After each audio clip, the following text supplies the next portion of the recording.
Welcome to Wasted Potential Podcast. It is our fourth annual New Year wrap-up. Talk about movies we saw over the past 12 months. I'm Ronnie, your host, and with me is the pup-loving, positively perfect, persuasive, and presumptuous person, Shane. Hello. We watched movies this year. We watched a movie in person. We are podcasting together in person. We do this a couple times a year, and it's always a mistake. A terrible, terrible mistake. It's going to bite us in the ass. Like a dog. Chasing its tail. Chasing cars. just constantly going around in circles, doing this to ourselves. I don't know why. But here we go. It's my favorite podcast of the year. The one that also least amount of people listen to every year because no one cares what we talk about with our wrap-ups. But 2023, the year is over. We're talking about movies that we loved, we hated, some were meh. Then talk about movies that the other one did not see. And then shows. And we'll wrap up with our usual, we watched a movie together that's God awful, or at least this time God interesting. Yeah. Yeah, this time wasn't awful, but it wasn't Bayou Caviar. It wasn't a Mel Gibson film of revenge. Twist within a twist that wasn't a twist. The twist was he was Santa all along. No, he was racist all along. We knew that. But Shane, overall temperature of the year, how were movies in the year 2023? It's weird. Because I think 2023 is where most people have completely quit on, like, conventional movies, like big releases. I think we're seeing a decline in, like, blockbuster revenue. But we're seeing a serious uptick in, like, movie making. So, like, not out of the big studios, but, like, these medium-sized studios or, like, these lower levels. I think we're seeing a lot more of these movies make it to the surface, and I kind of like it. Well, what's interesting to me is, like, I think, like, I've seen a lot of Warner Brothers movies this year. A lot of Warner Brothers and a lot of them are comedies and, like, stupid movies. And those movies are just tanking. Yeah. But I think they're also, like, doing lower budgets and they're getting a little smarter because, like, these smaller companies give as much money as they can to someone who wants to make a movie. And then we get some good shit and some really weird, terrible shit. But you get more consistent kind of see. So we're seeing that. And I think bigger movies are, because how many are DC? Two DC movies flopped, 2 Marvel movies flopped, and like 2 Disney movies flopped this year. So I think we're going to see a different kind of shift. Maybe. I like it. Because you could just see money starting to distribute out more until AI takes over. And then I think the Renaissance is over. But I don't know. It's funny because every other year you'll say movies sucked. Oh, this year is pretty good. Last year you're like movies sucked this year, and then this year you're like, oh, the movies are pretty good. But that's because those years I was watching blockbusters and it was pissing me off. And now I go, oh look, another movie I'm not gonna see. Cool, thanks everybody. All right, let's go watch about the guy that trains dogs. Well, here, let's actually jump to this really fast because there's a bunch of like big budget movies that I saw that Shane did not see. Shane, did you watch the Dungeons and Dragons movie? I did not. I'm surprised. I thought you'd want to see that. I like Dungeons and Dragons. I know, because we play Dungeons and Dragons. There's a secret podcast that we have of us doing it that I can't find. I don't like movies that Chris Pine's paid a lot of money. If they don't pay him a lot of money, I usually like the movie. But if he's paid a lot of money, I don't like the movie. Yeah, it's fine. Did you watch Oppenheimer? I should have. Made $1 billion. I should have. It's from a filmmaker who actually got caught up in the Barbenheimer, which pissed me off. Because Barbie pissed me off. And I was like, fuck you too, Oppenheimer. It was like another goddamn Brit taking an American role. But I'm sick of it. I'm fucking sick of it, all right? Why is it when an American has a British accent, everyone doesn't give him an Oscar, but a Brit acts like an American for 10 fucking seconds? Oppenheimer is really good. And, well, I guess you should say you refuse to go to movies, right? You haven't gone all year. I have officially boycotted the movie theater, and it was nothing that movie theaters did. It was everything that movie theater goers did. I love Six Flags. It's just the people that go there I don't love, so... Which is funny because we're the opposite. I've seen like 60 movies in the fucking theater, and I've seen 85 this year. So I've seen everything. A lot of home, though. I like Ronnie's the reason that when you look at a breakdown by theater of how much something made, all I see is like $100,000, $300,000, $85. Ronnie goes, he's the $85 at that one movie theater. I support the shitty low budget art house films best I can, but I also like Oppenheimer too. Watch it. Do you watch Barbie? No. No, that's a hard no. I think you'd enjoy it. And I love Ryan Gosling. I think you'd actually would enjoy it because anyone can put whatever belief they want on this movie and it sticks. It's like the movie for everyone, unless you just hate. I just knew it was going to be the rally the Republicans. Like, that's it. It's really not that bad. And then like the things like that like fall flat on its face. So for me, I just laugh at like, that's not funny. But I knew it probably wasn't that offensive when Joe Rogan's like, I love Barbie. Yeah. And I was like, his audience had to be like, wait, what? It's not a bad, it's a good movie. God damn it. All right. I'll talk about a movie instead you should watch instead of Barbie though. Okay. The Creator. I'm surprised you didn't watch The Creator. I am too. I wanted to see it. I heard it looks pretty good, but I heard it's meh. The plot's meh, but it looks really cool. It's yeah, cool and I should have supported it because, like, I like that they're starting to take swings at things that aren't Star Wars.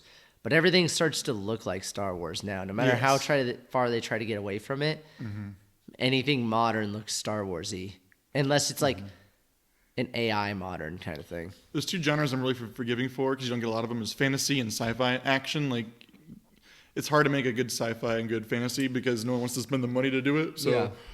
The Creator's got an okay plot, but the visuals are fine. You should have watched Dix the musical, though. That's the one I recommended. Should have. I love Nathan Lane, and I love musicals. And mostly what Nathan Lane does is musicals. Yeah. How was it?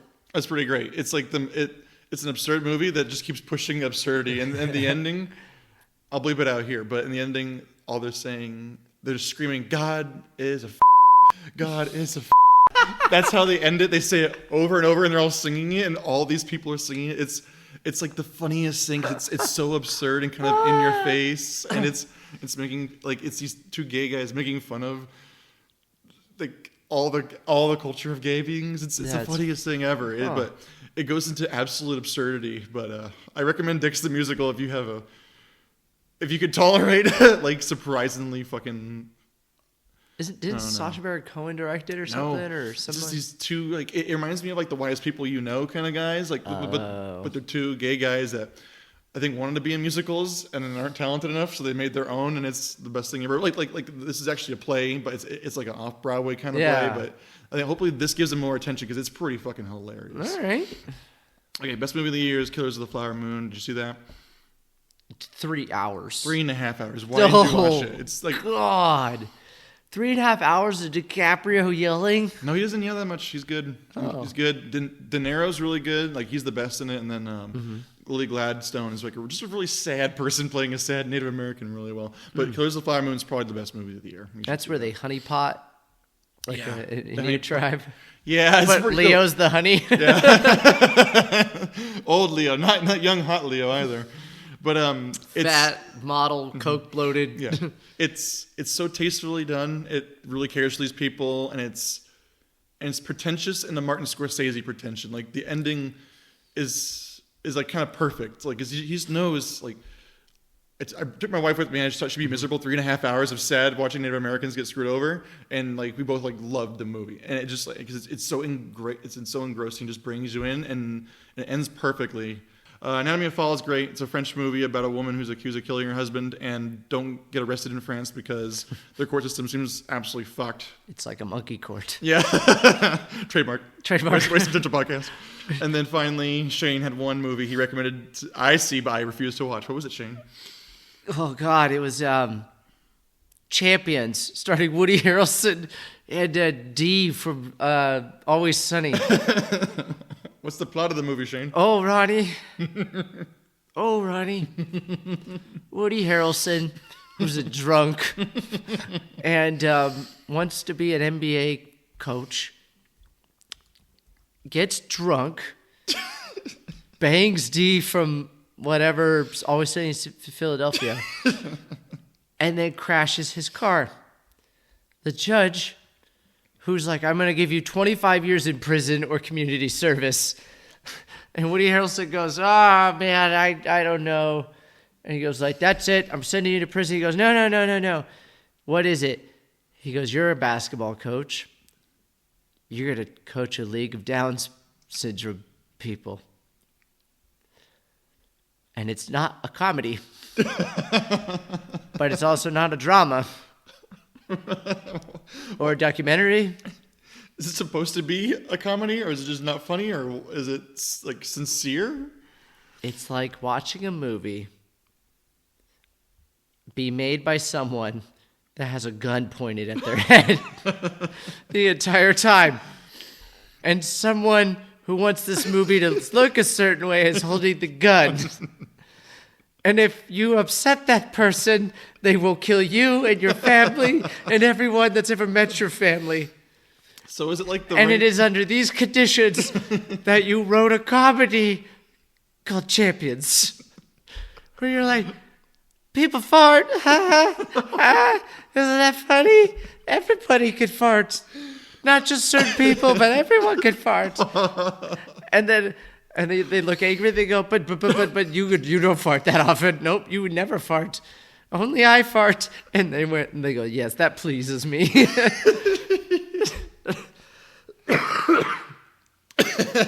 Wow. So moving on. Champions. I might call this. Just go to the movies we liked. Okay, Shane. Let's talk about the movies that we loved this year. I want to start us off with the one that you made me watch last minute. Yes. This is where Bradley Cooper really wants an Oscar this year. And since he is not a minority, he has to make out with a minority. and that makes it eligible to be shown at the Oscars. With that said, we actually watched a really good movie called Maestro, which is about Leonard Bernstein. You just wanted to do the accent. That's how his voice was. If summer doesn't sing in you, then nothing sings in you. And if nothing sings in you, then you can't make music. Something she told me. I'm Lenny. Hello, Felicia.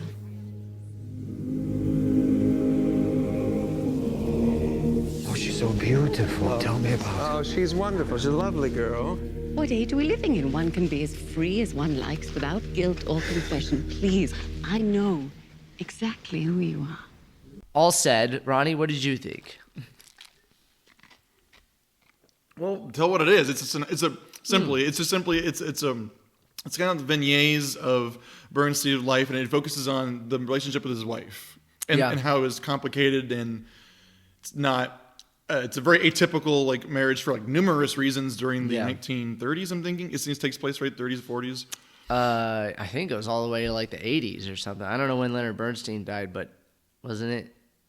But like when it starts, so it starts off. Oh yeah, it starts 40s, off in right? the 40s. Yeah, okay. I think just after the war. Yeah, and then it ends in like the 90s, I think, right? Yeah. Oh, whatever. Regardless, it's kind of like these. Like I think the only negative I'd say about this movie, it's a very fractured narrative where it doesn't go.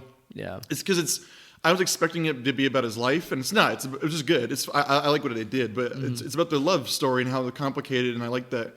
The dynamic of marriage and whatnot, but I was just like, oh, this is not what I thought it was going to be, and it gets really sad. And I was like, oh God, I don't want to watch this anymore. I felt really sad, but it still is sweet. Oh, it's yeah, a sweet sad. Yeah, no, it was well done. Bradley Cooper directed it, which I think it's kind of basic in its direction and by the numbers, but the acting and character and story is so good that like no one gives a shit that it kind of follows the typical structure, but like.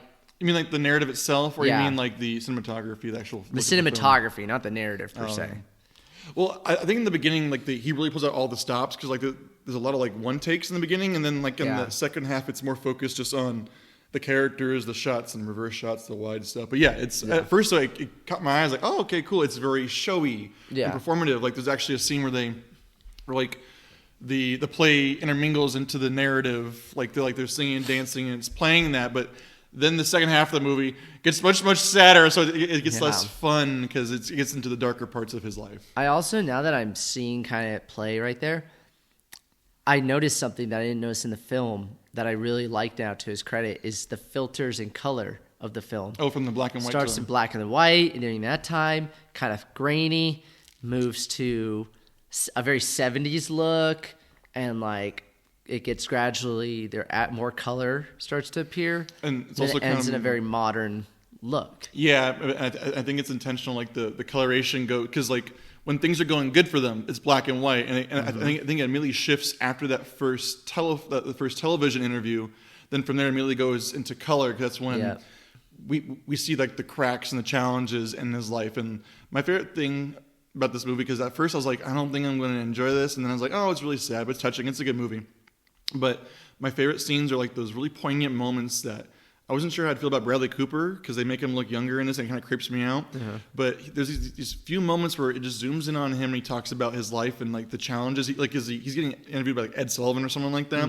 And the guy says to him like, oh, what's it like being a composer and a conductor? Oh, yeah. And he gives a really honest, like introspective look that I guarantee Bradley Cooper and whoever wrote this with him, like they read that in the biography, said this poignant moment has to be in there, because it's very poignant. The idea of like there's an artist that's very introverted, and then there's the conductor that's extroverted, and his personality is in between those because he's constantly doing too much and he wants to retreat to his own life. So those moments like that, and the moment where he talks to his daughter and lies to her about his lifestyle because there's rumors about basically.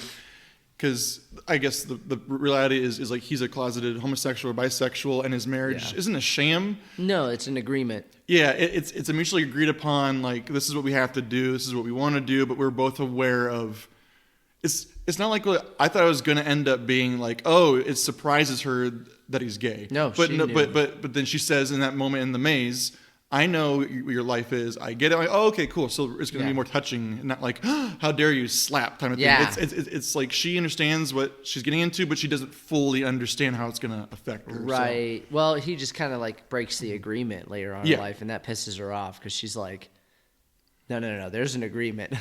Yeah, and he doesn't do his part of it because he lives this huge lifestyle, so his personality is big, and he can't ring it in to be the artist that she kind of loves. She loves the more artist part of him, I think, more than like the outwardly flamboyant, like, because like Sarah Silverman, who's weird, it's in this, was throwing me off. It was strange seeing her, but she's telling him like a really good line too, is like, if you get in his orbit, there's consequences. There's like, you're part of this huge star, this huge planet, you get dragged along for the ride. So I liked it a lot.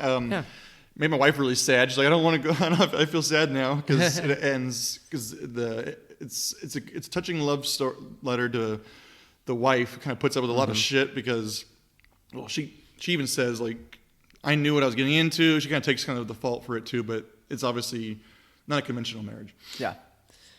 See, Maestro. Yep.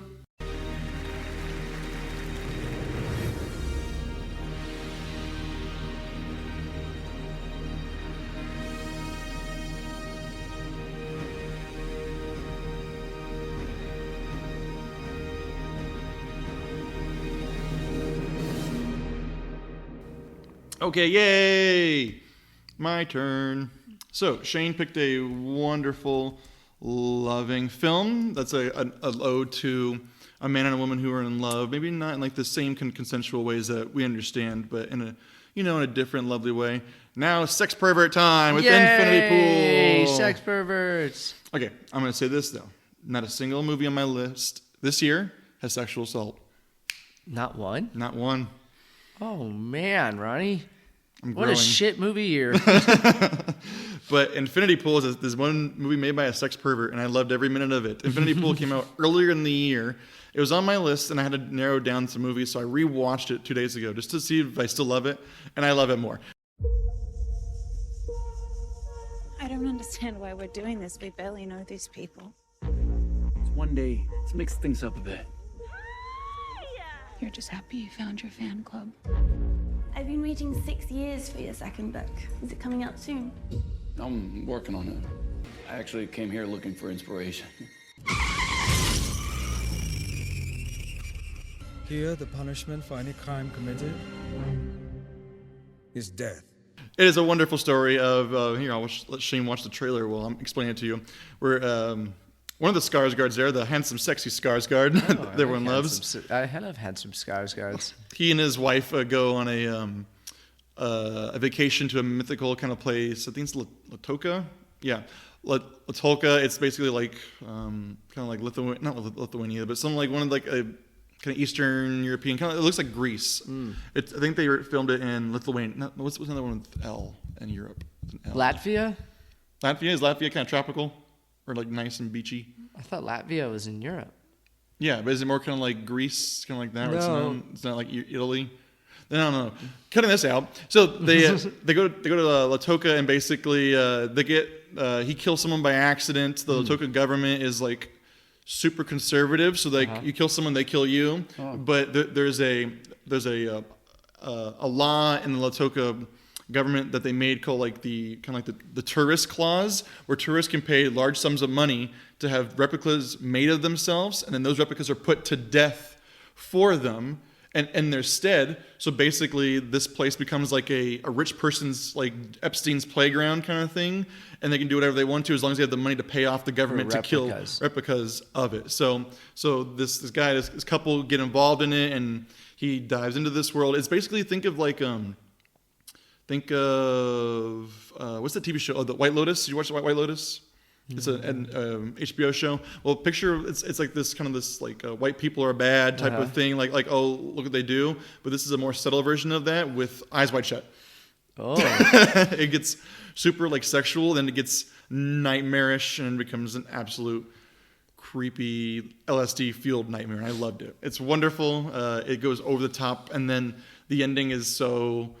I think the ending is perfect. It captures the feeling of the ending of a vacation, and then but done by mad people. It's pretty great. One of my favorite movies of the year was this one, Infinity Pool. You know who Mia Goth is? Sounds familiar. She's like, I think she was dating Shia LaBeouf at one point. She's like weird looking, but she's in all these horror movies and she's always naked. She's very sexy. So see for that. I like that. Yeah, but she's a psychopath. It's awesome. Enjoy the movie. You could just sit there and watch it happen.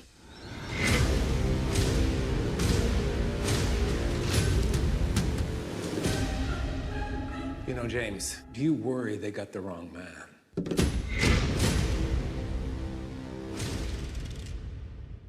Shane, what do you got? I love John Wick 4. Oh, yay. Let's talk about this. What's the intricate plot of John Wick 4, Shane? I don't know. I actually don't know. Who is this? The Marquis de Gramont. Challenge him to single combat.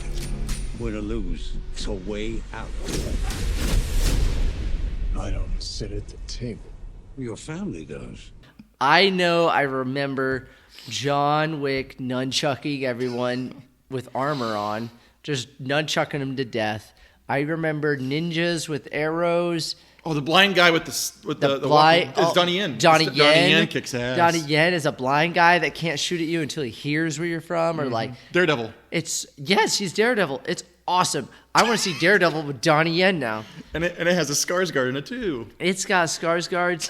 He fights in a tower. He fights in a sewer. He fights in a castle. He fights like in a French mansion. He fights in a Japanese dojo. He fights at the Paris Tower. He's Russell Crowe. He's fighting around the world. He fights in Montenegro. Yeah. And he kicks ass. The choreography, once again, is just fucking next level. The amount of effort that goes into each scene is insanity, but the amount of effort that goes into writing a script is an afterthought. Like, it took 12 seconds to write this script, and it's just because they put ninja, nunchuck, like, hotel.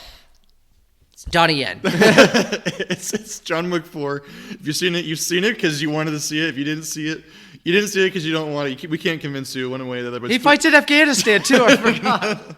John Wick fights around the world for 3 hours. Yeah. It's explosions. You know what it is.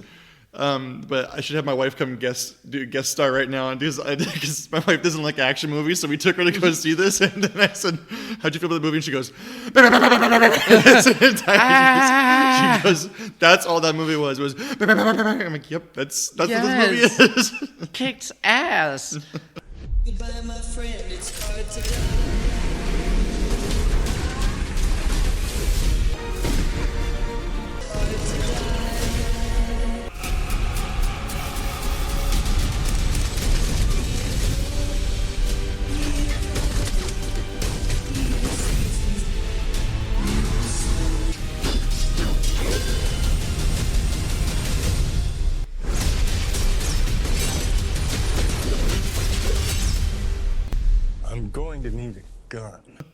gotta see John Wick Chapter 4. I hope they make 19 chapters and Jason Statham's in the next one. I think they paid Keanu Reeves not to try to act. His line delivery is so bad. It's so bad. But whatever. Whatever. John Wick 4 is John Wick 4. It's shit. It's shit. You and Danny can talk about John Wick 4 for 3 hours. All right, Ronnie. Okay, I have 2 movies really quick. There's 2 horror movies I loved because I love horror movies. First one, Talk to Me. Everyone liked that movie, so meh, it's great. Go see it, A24. But people talking about that movie. The movie I want to talk about instead is another fucked up movie called When Evil Lurks.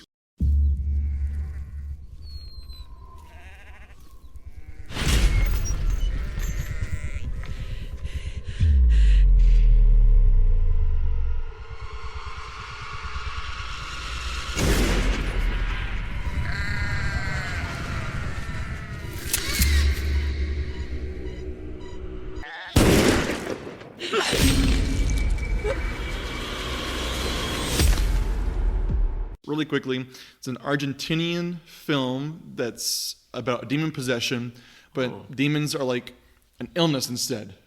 So it's spread like virally, kind of in a way. Like demons jump from like person to person on contact. So it's an Argentinian film. It's a horror. It's really gruesome. I'm trying not to explain too much of the plot because it's more fun to just be like not know anything because it delves out information so weirdly and slowly, but like it treats this as normal. Like it's a society in which possession's real. People have accepted that, but to get rid of the demon, you have to have like a government-sponsored exorcist. But in Argentina, the point is showing how badly like they treat the people who are rural in the area. They refuse to send out an exorcist. So then this demon, what it's trying to do is like spread to someone and then hide, and then somehow creepy, weird kind of Argentinian legend of like the kids come to it and then it bursts like the Antichrist, something weird like that. That doesn't really matter. The cool thing about this movie is it's gruesome as fuck. Like there's terrible child death. You don't even think it's gonna go there. It's so terrifying.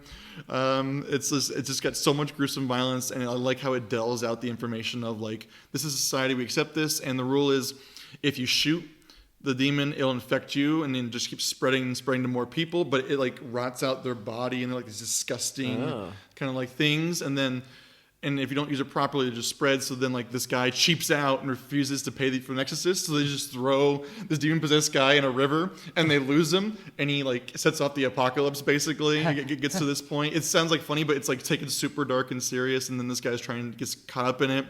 But it's really great. It's really dark, and it's just got this creepiness I love to it. My wife hated it. It's fucking gruesome, though. So, but I think it's a cool twist on demonic movies, and we spent this whole year talking about demon-possessed movies like way too often. But this one was like the rise above of the best ones, besides The Pope's Exorcist. Pope's Exorcist. But if you like Spanish and gruesome like horror, check out When Evil Lurks. All right.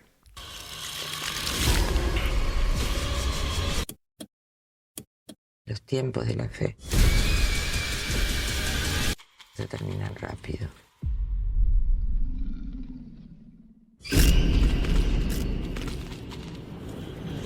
What I saw is Kenneth Branagh's second take and his journey to make. Oh, it's his third? It's his third fucking movie. What was the first one? It is Is Murder on the Nile? No, the second one. The first one's Murder on the Orient Express. Oh, I gotta see that. Oh, you haven't seen that one? No. That one sucks too. But continue. Hey. You like this movie. Continue. As Kenneth Branagh begins remaking Agatha Christie novels, casting himself as Hercule Poirot. Hercule Poirot, I've found something. I've seen a million of these so-called psychics, each one a fake. I do not believe in psychics. Detective, you are here to discredit me, but I can talk to the dead. If someone wants to be heard, we are here. Listening. One of my favorite fucking characters. This is what I wish they would have done with Daniel Craig. I guess that is what they were doing with Daniel Craig. Yeah. but Ryan Johnson sucks. Kenneth Branagh knows what the old people want. They want a paint by the numbers Agatha Christie murder mystery novel that you call from the beginning, and then your wife goes, I hate when you fucking do that. You ruin everything. Go to bed and sleep on your own. And I go, okay. But that's what this is. And I love it because it's very smartly made. The acting's pretty good. Kenneth Branagh hams it up, but just enough that it's not too hammy. Okay. And it's fun.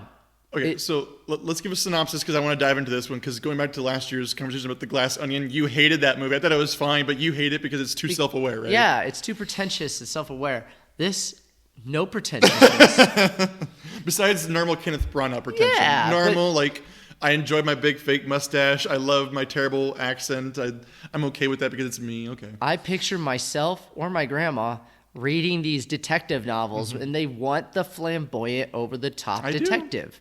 They either want the Jack Reacher, where he's over-the-top, huge, and just who's Krampus? Krampus, just monster, or they want the sophisticated Sherlockian type, and he is basically French Sherlock. Yeah. Or Belgian? I don't know what he is. Yeah, he's Belgian. Oh, yeah. It's funny because I like Kenneth Branagh as Hercule Poirot, but what was the one? Is a show. It's John Malkovich, right? Yeah. The ABC murders. Yeah. I didn't like John Malkovich he's not a good Hercule Poirot. He's terrible. Yeah. Let's explain this really quickly. So this is the third installment of the Kenneth Branagh's ego of being the smartest man alive in all of history, who can't be outfoxed by any woman. No woman can outfox this smart man. But I don't like these movies. I like the novels. I like this, but they're fine. They're serviceable, but I do enjoy me a schlocky kind of mystery, and these are a shitty mystery. Murder on the Nile sucked, though. Did you like that one? I liked it. Everyone doesn't like that one. The first one's okay. It's got Johnny Depp, though, plays he was like a Boston Bronx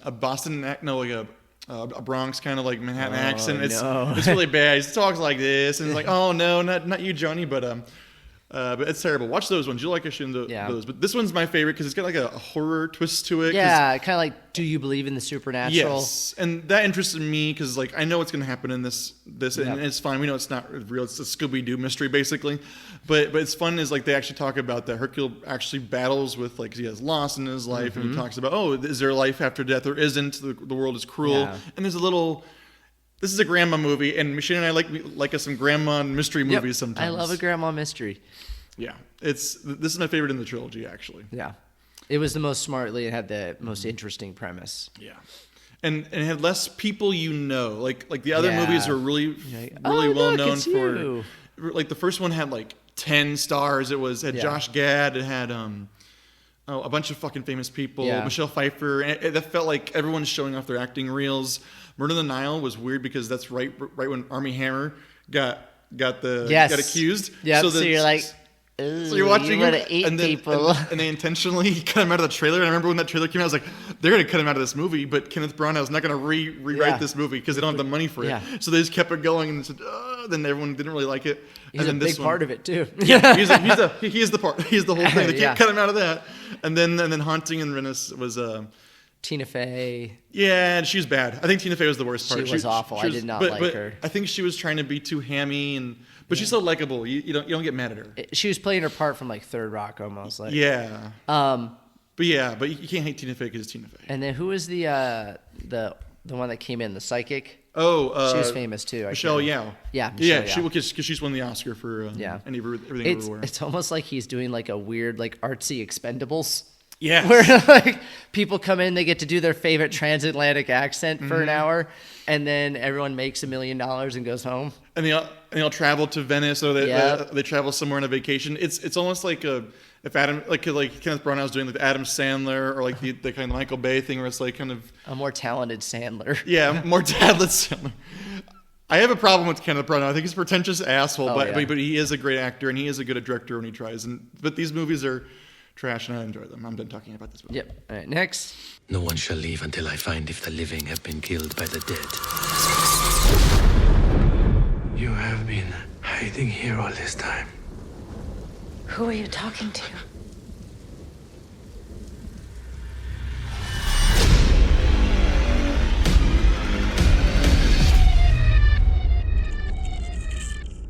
Okay. Next is the movie that Shane needs to see. I just saw it in theaters. It's worth every moment of your entire life. It is Poor Things. This is Bella. Bella, this is Mr. McCandles. Hello, Bella. Oh, she's an experiment. Good evening. Her brain and her body are not quite synchronized. But she's progressing at an accelerated pace. Okay, Poor Things is, I think, my favorite movie of the year. It's going to be this one or Killers of the Flower Moon, I think, are like the best movies of the year. But this one is amazing. It's a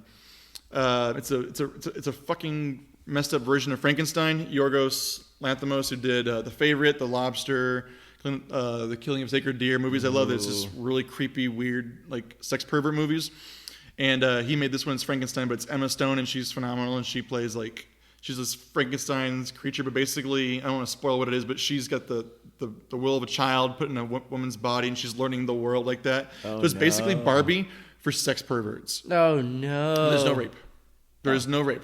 I told you, nothing on my list has rape. Wow. It's all consensual. But it's made by a sex pervert, so she's like, oh, I want to fuck everything, and then she kind of learns like there's a limit to like how far you can take things. Whatever. It sounds like terrible, but it's the most absurd movie ever made. William Dafoe plays like a cut up Frankenstein who only believes in science, but he secretly has a heart of gold that he tries to push away because he doesn't want to admit that he loves Emma Stone, and his father experiments on him as a kid and tortures him. Like it's the most absurd thing ever. Mark Ruffalo plays this like the best lover in the entire world. He's like the villain, and he's amazing. Mark Ruffalo should always be villains from now on, and he's like a terrible British accent. Dude, that's been his thing lately. Yeah. It's just doing shitty British accents. Yeah, but it works in this because he plays an absurd like rich man who's like he thinks he's like the world's greatest lover, kind of like a bravado like rich guy, and then she just destroys his entire life, and then Emma Stone's phenomenal, and then she becomes this part would make you cringe, but it's funny because she becomes a socialist, and she learns to love. It's phenomenal. It sounds cheesy and weird, but it's actually great. It's so absurd and over the top. It's like the best thing. It's like an absolute satire of Frankenstein, like a feminist perspective. So it takes Barbie, but makes it for a sex pervert because you see Emma Stone do all the sex things. So there you go. That's your buy-in. I'm into that. All the sex things. But yeah, Poor Things is the best movie of the year. I can't describe it properly. Is she naked? Very much so. Oh. Very graphically. Oh. Yeah, there you go. But no, it's phenomenal. It's actually great. It was my favorite thing was watching old people walk into this movie because I hear a bunch of old people like when I'm walking around movie theaters saying, "Oh, everyone says it's the best movie of the year." I'm like, they still watch like Jimmy Fallon and they'll talk to the person and say, "Oh yeah, go see this movie. It's really great." I'm like, "Did you not tell Grandma that there is like hardcore like Bush in this? Like, there's tons of hardcore dick and Bush in this?" And don't tell her. And I think Grandma's gonna be terrified. But I'm so excited. But hardcore dick and Bush. Hardcore dick and Bush. It's a Yorgos Lanthimos movie. If you know what that is, then you know what this is. It's phenomenal though. Go check it out. I'm aroused. Yeah, and there's no rape, and I'm saying that. And I mean that honestly. All right. My wife said, "I feel uncomfortable." I'm like, "Good." You're in a Yorgos Lanthimos movie. You want to do what they're doing on the screen?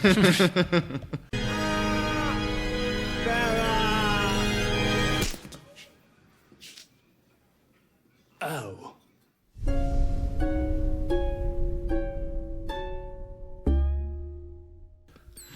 Okay, this is the last of the movies that we both. No, okay, I guess I didn't love this movie, but Shane loved this movie. Shane, tell me what this movie loved. The Killer is what, which was made by Fincher. Yep. Excuse me.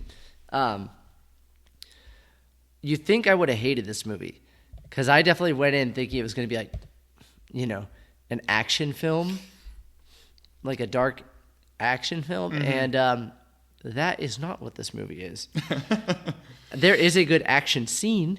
It's one of the best action like choreographed scenes of the year, and we've seen John Wick and all that other shit too. Yeah, it was really well done, and but it's what I feel it is. It's if Hitman the movie should have been anything, that's what it should have been because that's like what the game is. Boring. Where like 90% of the game is planning, and then 10% of the game is actually doing the fucking murder and then escaping. Like sounds like a game no one would like.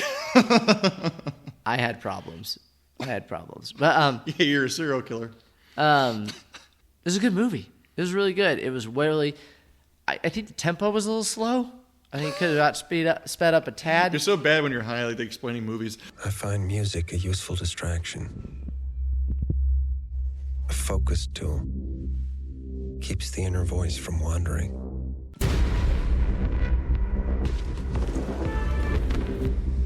This is what it takes.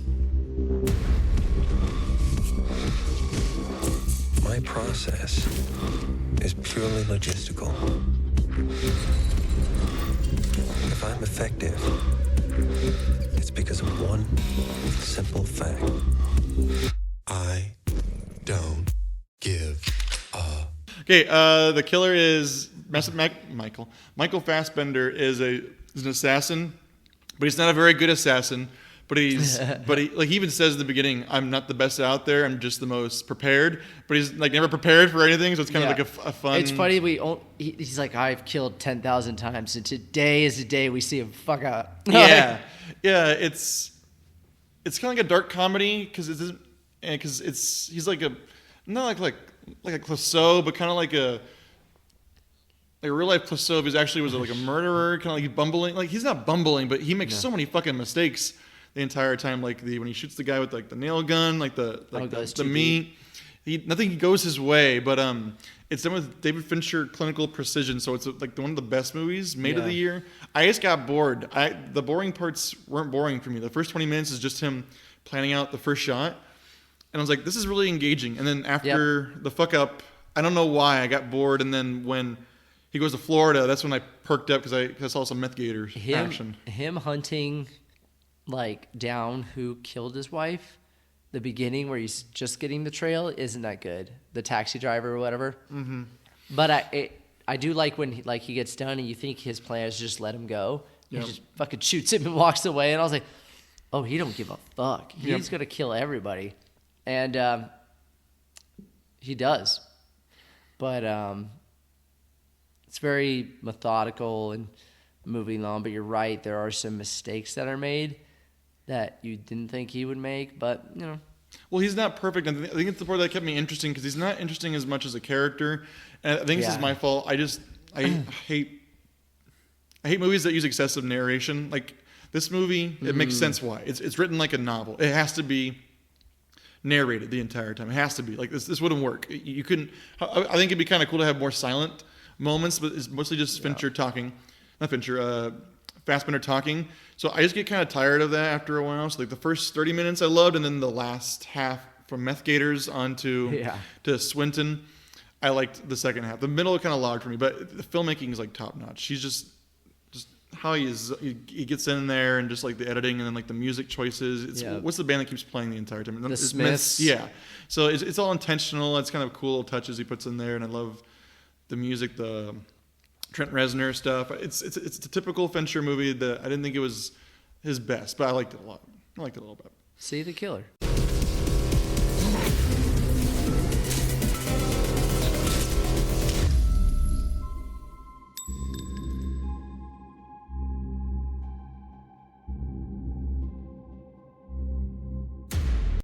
Okay, Shane, let's briefly get into movies we hated, because I like to keep it mostly positive in our end of the year reviews. Sometimes I like to shit on the movie, which we'll get to, but for the most part, I like to stay positive. But let's get into some shit. Let's see. My worst pick of the year, absolute movie I hated more than anything, was Cocaine Bear. You're doing the Jackass? Yeah. I wouldn't mind if it was Jackass. I really minded that it was Cocaine Bear. Mm-hmm. You know what Cocaine Bear is? I don't know what I was thinking I was going to see.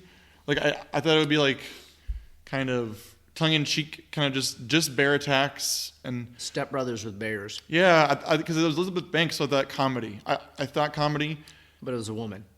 Oh, of course. So then all the humor was just taken out of this movie. Sapped right out of it. Yeah. I don't know what happened with this movie. Like it had an idea. They started filming, and then they said, "Oh shit, we have to make this better than nothing." So they wrote. I don't know. I don't think it's as bad as like AI writing a script, but it's really bad that these characters... Very AI-esque. the characters are terrible. The plot is like not just Cocaine Bear stupid, like just like boring and stupid. There's drug runners going after it. One's got daddy issues. He comes after it. There's a single mom. One's with Ice Cube's son. Yeah, the other one is Han Solo. Then mom got kids, and then Ray Liotta's dies. Bloated. You got coke bloat where he died. There's a bunch of tourists and park rangers. It's awful. My problem is with this. If it's a comedy, it's not funny. Yeah. Then what is it? Is it a crime? But like when all of like I know our jokes is people around me are laughing, and my wife and I are like looking at each other. Like, can we leave this? Should we just leave this movie theater now and get our money back? And we just kept saying, maybe it'll get better. Maybe it'll get better. No. And it doesn't. And it's just. I think there's no worse movie than a bad comedy. Yeah. And there's no comedy, and the crime is stupid, and it's written by a 10-year-old robot. Yeah, I laughed at the detective, his relationship with the little dog. That made me. He has like all these toys, but they're like for a big dog, and then it flashes over. It's this little chihuahua in like a pink vest, and you're like, oh, he wanted a son. And like it's funny. I was also very high, and I still didn't think this movie was funny. You think like the bear isn't like schlocky enough. No, it's played like a legitimate bears on the fucking set. It does, but also it does like weird like cocaine acrobatics. It does lines of coke. It's not funny. It's funny if you're like maybe if we saw this when we were 13, 14. It doesn't really attempt to be funny. Really? Because like there's a bunch of like those all the characters are trying to be funny. Like the Margot Martindale, the Rangers. She wants to fuck the other Ranger. Yeah. And she's always putting on like the lipstick and making the funny sex jokes at him. And she's jealous of the wife. It's like supposed to be funny. It's not funny. No, but it's supposed to be, and it's not. And then the back and forth banter between Little Ice Cube and not Han Solo. Like it's just them talking like without jokes, and then he just kind of it's awful. It's like the worst. It's not funny. And then they make it. The worst part is it's like some ode to Ray Liotta's career. I'm like, the guy that was in Goodfellas is gonna go out with Cocaine Bear. He did. That made me so sad. Yeah, it's awful. I hated that movie, and it's the only movie this year my wife and I looked at each other and said, should we just leave and get our money back? And we saw a lot of shit this year, which we're talking about right now, but we saw a lot of shit. But Cocaine Bear, I hated it. And if you have not seen it, please don't, because we don't need heroin hippo next. We don't need I don't think we need any more Elizabeth Banks movies. No, I don't think we need LSD, like iguana. Like we don't need more that already exists. Isn't Adam Sandler an iguana in like a Netflix film? Called no, Leo. He's a tortoise or something. Yeah, it looks adorable. But Bill Burr's a turtle. I saw it. Oh, really? Bill Is it Burr good? Is an angry turtle. It's cute. It's made for children. The music's terrible. It's the worst music ever written. It's like Adam Sandler's did one take song. Oh, Lunch Ladyland. Yeah, but it's worse than Lunch Ladyland. The music's really bad, but it's cute. Watch it on Netflix. We're sponsored by Netflix. That'd be cool. Except I had to pay for Netflix this year. We'll get to that. Sons of bitches. We'll get to that. We're going to talk about one TV show because I don't want to hear Shane complain about Netflix. But it's going to be about something else entirely, Shane. You picked this movie for our list to be on the shit of the year. What's your number one shit of the year? The Meg 2. And it's because I really loved The Meg. And then this came out, and my wife and I were legitimately excited. It was like a holiday had come. Because my wife does not like shitty movies, does not like action movies. But we watched The Meg, and for some reason, this is the movie that she was like, I enjoyed that. And I was like, who the fuck are you? I made this, and I was looking at you the entire time waiting for you to crack. I put this movie on to break you as your soul. I loved my wife more that day, because she's like, we enjoyed The Meg. And I said, babe, look, there's a trailer for The Meg 2. And she's like, mark it. And I was like, who the fuck are you? So then we sit down to watch The Meg 2. And now I'm mad because you fucked it up. You just had to have 2 Megs, a bigger Meg. But instead we get China, Big Oil, second Meg, third Meg, Mega Meg. And Cthulhu we get monsters Cthulhu, piranhas, velociraptors. The black guy learns kung fu. He does learn kung fu. Good for him. Jason Statham. Uses a samurai sword to attack a megalodon. Which I'm okay with. But not after we went all that we went through to get here. There's Pacific Rim robots. Yeah, because the Cthulhu, I don't fucking care. It's fucking dog shit because it's too much. I feel like every 5 minutes the scene changes because like they're gonna get bored and figure out what's going on here. Change it because like they do like an underwater like Pacific Rim walk. Yeah. There's monsters down there. There's 14 different meg sharks that either get killed really easily or really impossibly, depending on who's doing it. If you're a main character and you're around a shark, you'll be fine. But if you're not a main character, you're definitely gonna die. But then like it becomes Jurassic Park, and then it's pretty bad. But like, it becomes Lost World in a weird way. Yeah, but I don't know. Like the Meg 1 sucks. I don't know why you think it's that good. It sucks, but I feel like the Meg 1 knew exactly what it was, which was a Chinese-funded action film with Jason Statham, and that's exactly what they fucking made, and it was, I don't want to say good, it was entertaining, and that's what it needs to be. And the Meg 2 wasn't even entertaining. It was just like, oh, that's a big shark. China number 1. Don't forget it. Vacation in China today. How much am I going to keep that? And then can we cut the accent? I don't know. It was really dumb, and then it got really dumb, and then it got dumber. It's like I texted your friend Corey. I begged him. I said, "Hey, you guys should do the Meg 2 because it's the biggest, dumbest movie that's ever been made." So here you go. That ever movie. It's so bad.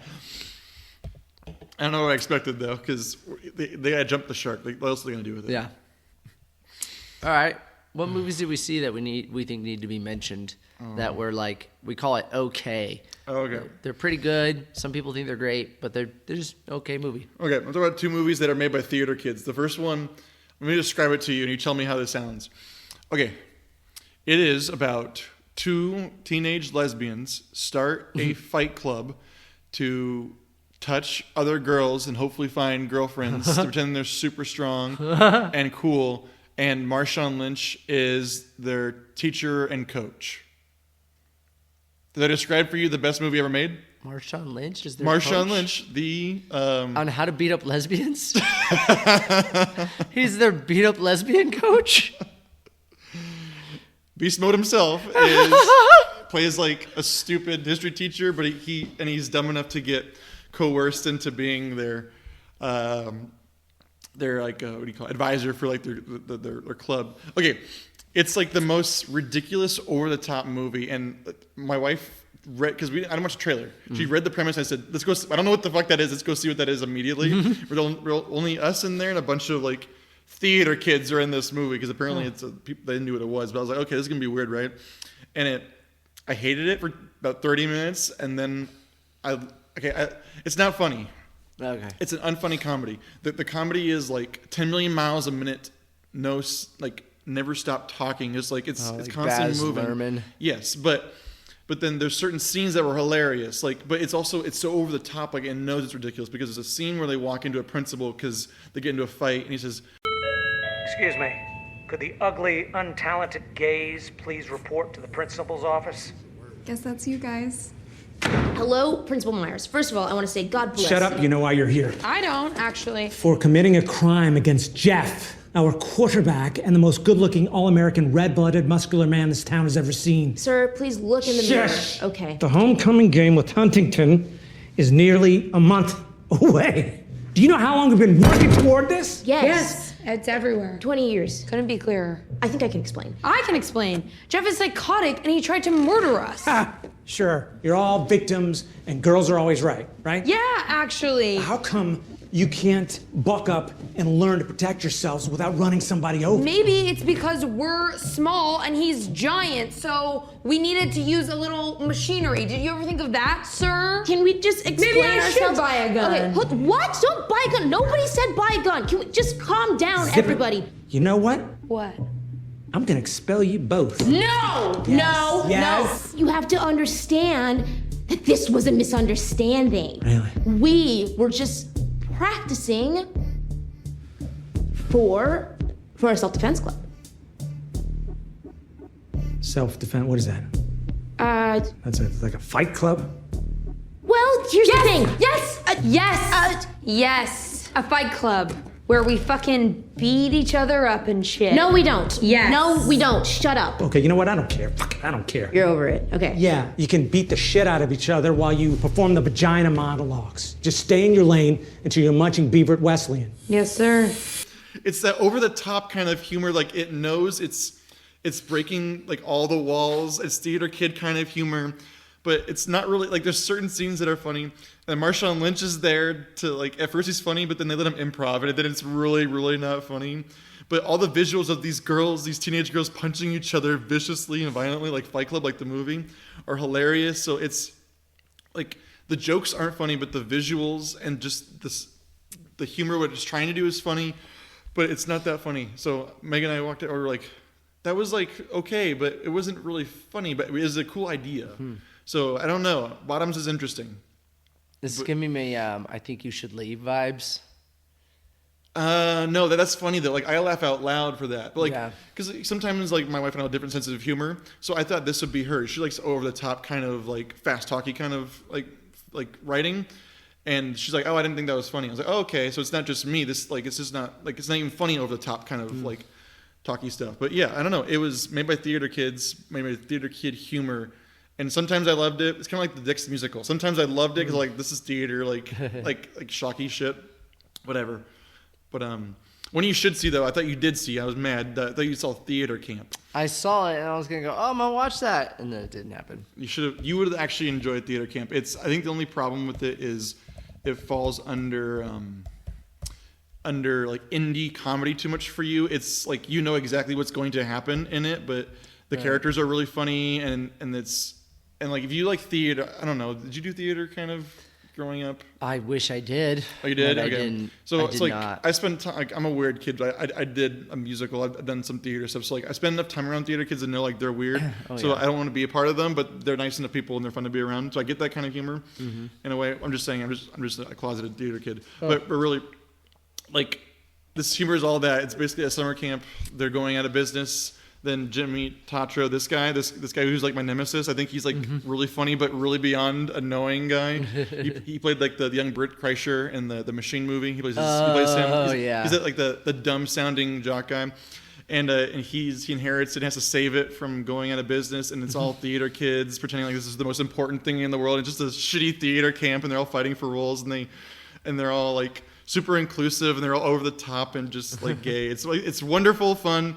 But it's super indie films. You have to be in the mood for it. But it made me laugh uncontrollably. Like I just loved how stupid it all is, and they're all over the top and so dramatic. So 2 movies I saw I'd put together because they were made by theater kids. Let's go to the absolute opposite of theater kids, and let's do The Covenant. What's The Covenant, Shane? The Covenant is Guy Ritchie's attempt at Chris Kyle, and no, it's a relatively low budget action film. Feels it. So Guy Ritchie must have been really on a tight budget because it looks kind of cheap, but only for a little bit because then he finally gets out into like the wilderness and you could save a lot of money and do certain shots on the cheap. But it's about Jake Gyllenhaal is a Green Beret in Afghanistan when a mission goes bad, which anyone that's been in the military for 12 seconds could see as it started. You're like, that's not how they did that. That's not how this works. But it sets it up. He becomes a prisoner for the Taliban, and his interpreter saves his life. Then Jake Gyllenhaal. This sounds really boring and actiony. I'm bored. The interpreter gets caught by the Taliban during. I almost called him Bin Biden. Slip. Bin Biden. No, Biden took us out of Afghanistan in a way that, let's just say, wasn't the greatest for people that helped us out in the region. And Jake Gyllenhaal takes his life savings, ruins his marriage, and goes to save his interpreter. He does. I saw a trailer for this. I remember this now. It's weird. It's like Guy Ritchie only had a budget of like $1 million because like it just looks really cheap. But Gyllenhaal does a really good job. Guy Ritchie also has good action photography. Like he's really good at that, and they do a good enough job that it feels really cool. But in the beginning, it feels like they just played airsoft in like the Hollywood Hills. But the story's sweet. The acting's good. It's a good movie. It's better than it should have been. It's funny with the Guy Ritchie movies now. They go like one of two ways. Either like really commercial success, or I'm doing my weird Cockney British crime thing that's like that rides the line of dark comedy to over the top action like trash with like British underworld characters. So he goes one of the two ways. Now it's interesting because he did like the Aladdin movie for Disney. Yeah. He did like we were looking for a movie today, and he did one this year called Operation Vortigern or something like that, or Garda Place. Operation Vanderbilt. I don't know. He did some kind of British kind of action movie that he did. I didn't even know he did those movies, and we're pretty on top of our Guy Ritchie filmography here. We stay up on Guy Ritchie's work. I don't like action films, but I like his action films because they're stupid. but I don't know. It's weird. He had 2 movies out this year that I didn't know about. This is I forgot about. Lone Survivor meets. Remember that movie Angelina Jolie did about the World War II prisoner? Oh, like and he does the crucifix thing. Winner. It's like that meets Guy Ritchie, and that's what you get. So it's like kind of simple, but I enjoyed it. I'm not watching that. Yeah, you wouldn't like it. That sounds stupid. Sounds like grandpa dad boners from military. Here's one I think we're both going to be like, it was pretty good. Oh yeah, I was surprised. So let's go to the movie we both saw, and that I don't know why it's on the okay. Maybe I like them more than you do. I don't know why, but movie was They Cloned Tyrone. Everything okay in there, baby? I'm just an average man with an average life. Where the money at? I'm an entrepreneur. I work in the spirit of the pimp game. You know your girl gotta know what's going on in these streets.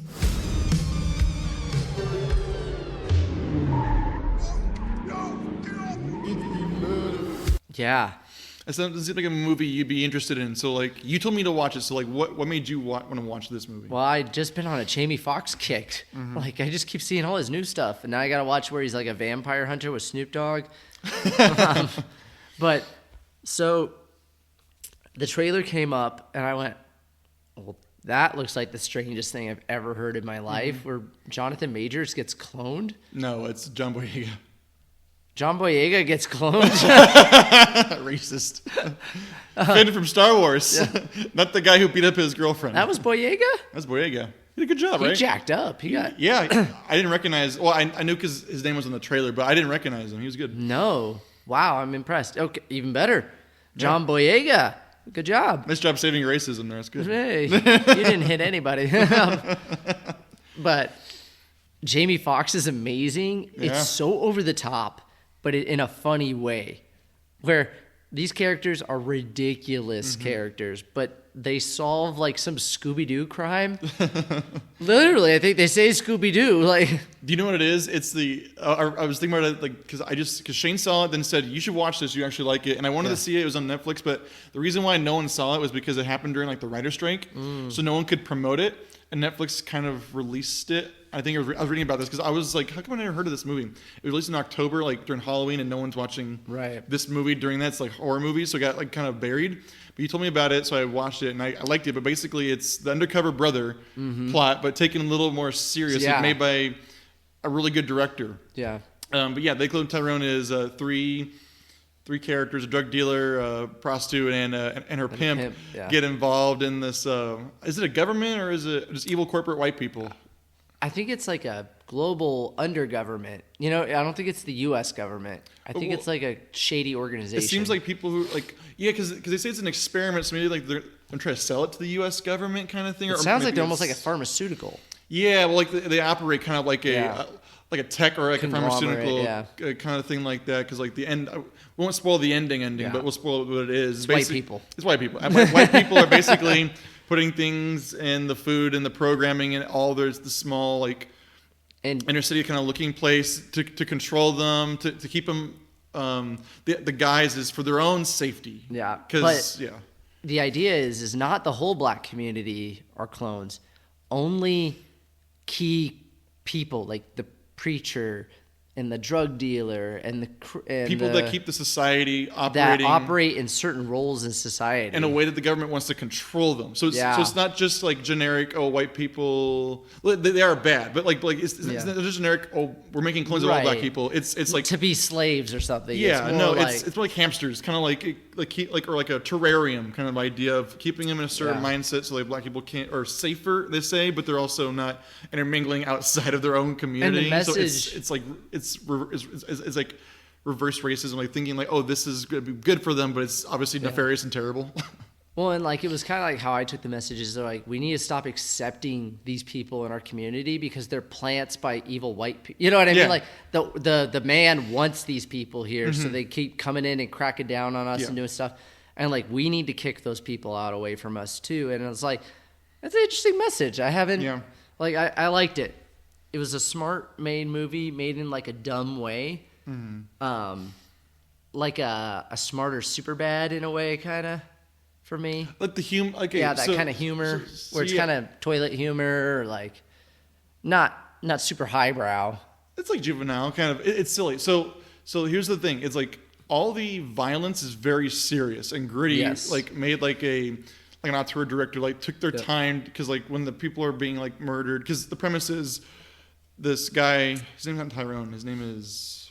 So basically, Fontaine gets murdered, is murdered in like a gang hit. And then he wakes up again the next day, and then the people who are involved, because he gets out of a silly confrontation with Jamie Foxx, because Jamie Foxx owes the money, so it goes from very silly, jokey. Jamie Foxx is like a cartoon character, almost like Fly Lang, her like I say. He's like over the top, kind of playing like a.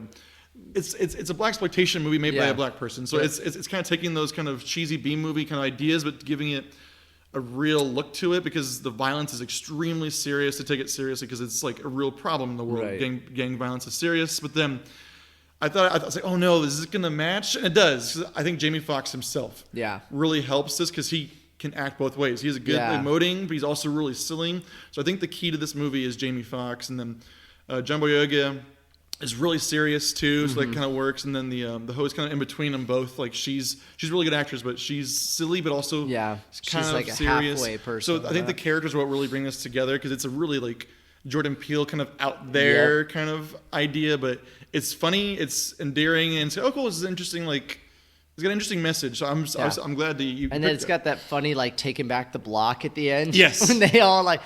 Freaking like it's like a DMX movie, like setting up, and they all just go in there and because like there are more twists. It felt like an M. Night Shyamalan kind of like a B kind of movie story, but given a good treatment, and it was really good. Someone put money into it, but it's silly. It's a silly premise that you could just make this into like an Eddie Griffin comedy, like I joked about. It looked like a lot like Undercover Brother. Yeah, it's the plot of Undercover Brother, and then it becomes so ridiculous at the end. It's perfect. It's so over the top of all of them, like all these. Whatever. I don't want to spoil the ending, but it's great. Good movie. Check it out. They Clone Tyrone. It's worth your time. I ain't scared. I'm a dope boy, remember? Excuse me, kind sir, but if you could point me to the elevator that leads down to the freaky laboratory. Don't let the back door. I'll be out your atmosphere. Let's get it, man. All right, next is a movie I don't think Ronnie saw. No, I don't know what this is. It's called The Burial. What is this? Starring Jamie Foxx and a very, very, very old and tired Tommy Lee Jones. So this is called the Jamie Foxx block hour. Seriously, it is. Jamie Foxx makes things. He's good. This is a based on true events film about a very old, probably racist guy, and who runs a funeral home, or a chain of funeral homes, like 5 of them. Did a spit take. When his funeral home, he gets into some financial troubles and has to sell it. So a chain of funeral homes, big funeral, who is this millionaire in Canada, offers to buy it, but it like no percentage, like 20% of. God, this is so boring. Get to the part where he it's funny. swindles Tommy Lee Jones and then steals his business out from underneath him. Tommy Lee Jones then sees on like a paid-for TV ad for some ridiculous lawyer, Johnny Cochran, who represented like wrongful injury, like against public transit systems and stuff, like ambulance chaser. Yeah. A very successful one, and hires him for something he's never practiced in before. He's never practiced in contract law.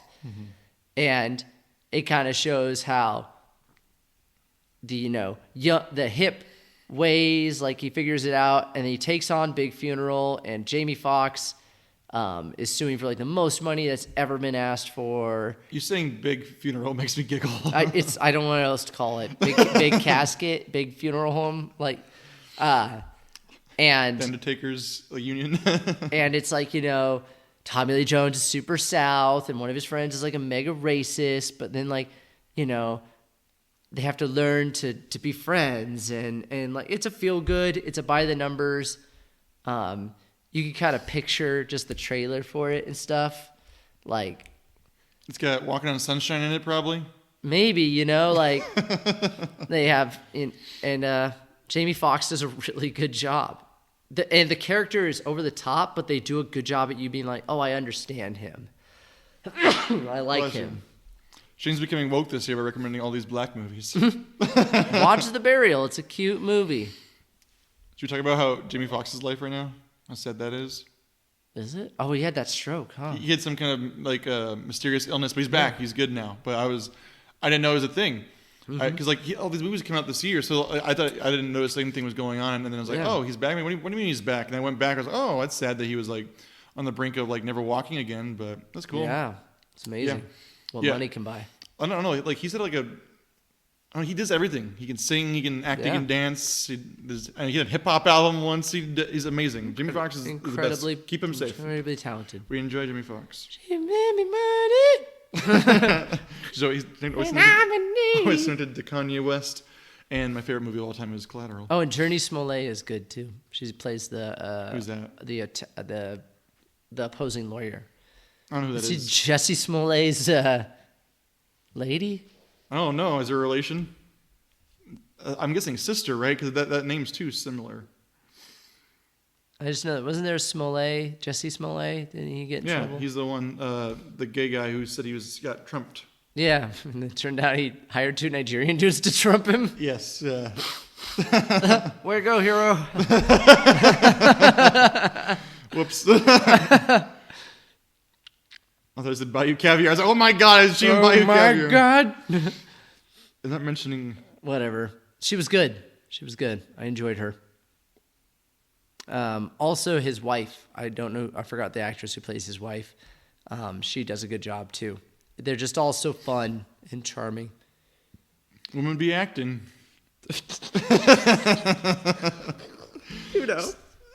Speaking of women acting, our last one we're gonna kind of touch upon before we get into a deep touching is The Unbearable Weight of Success. I didn't watch this. Shane, tell me, why are you talking about this movie? This is a movie about Nick Cage being Nick Cage, and about Nick Cage's life when he is hired to come have a birthday with a Colombian drug lord, and he does it because he has a cocaine habit. And this movie's weird. This is really fucking weird.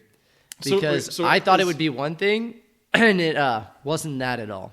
Okay, so is it more comedy or more action? Is it more goofy comedy? Okay. So I like Nicolas Cage when he's reeled in by a director. Yeah. Like if he goes too much over the top, he kind of bugs me. He was the only thing in Renfield that kept me enjoy it until I didn't, because we were going to cut Renfield, but I didn't like Renfield. Did you like Renfield? I didn't like Renfield. Yeah, and the idea sounds great, but I think it's an action trash, and you just put Nick Cage on the screen doing his Dracula impression. I'll watch an hour and a half of that.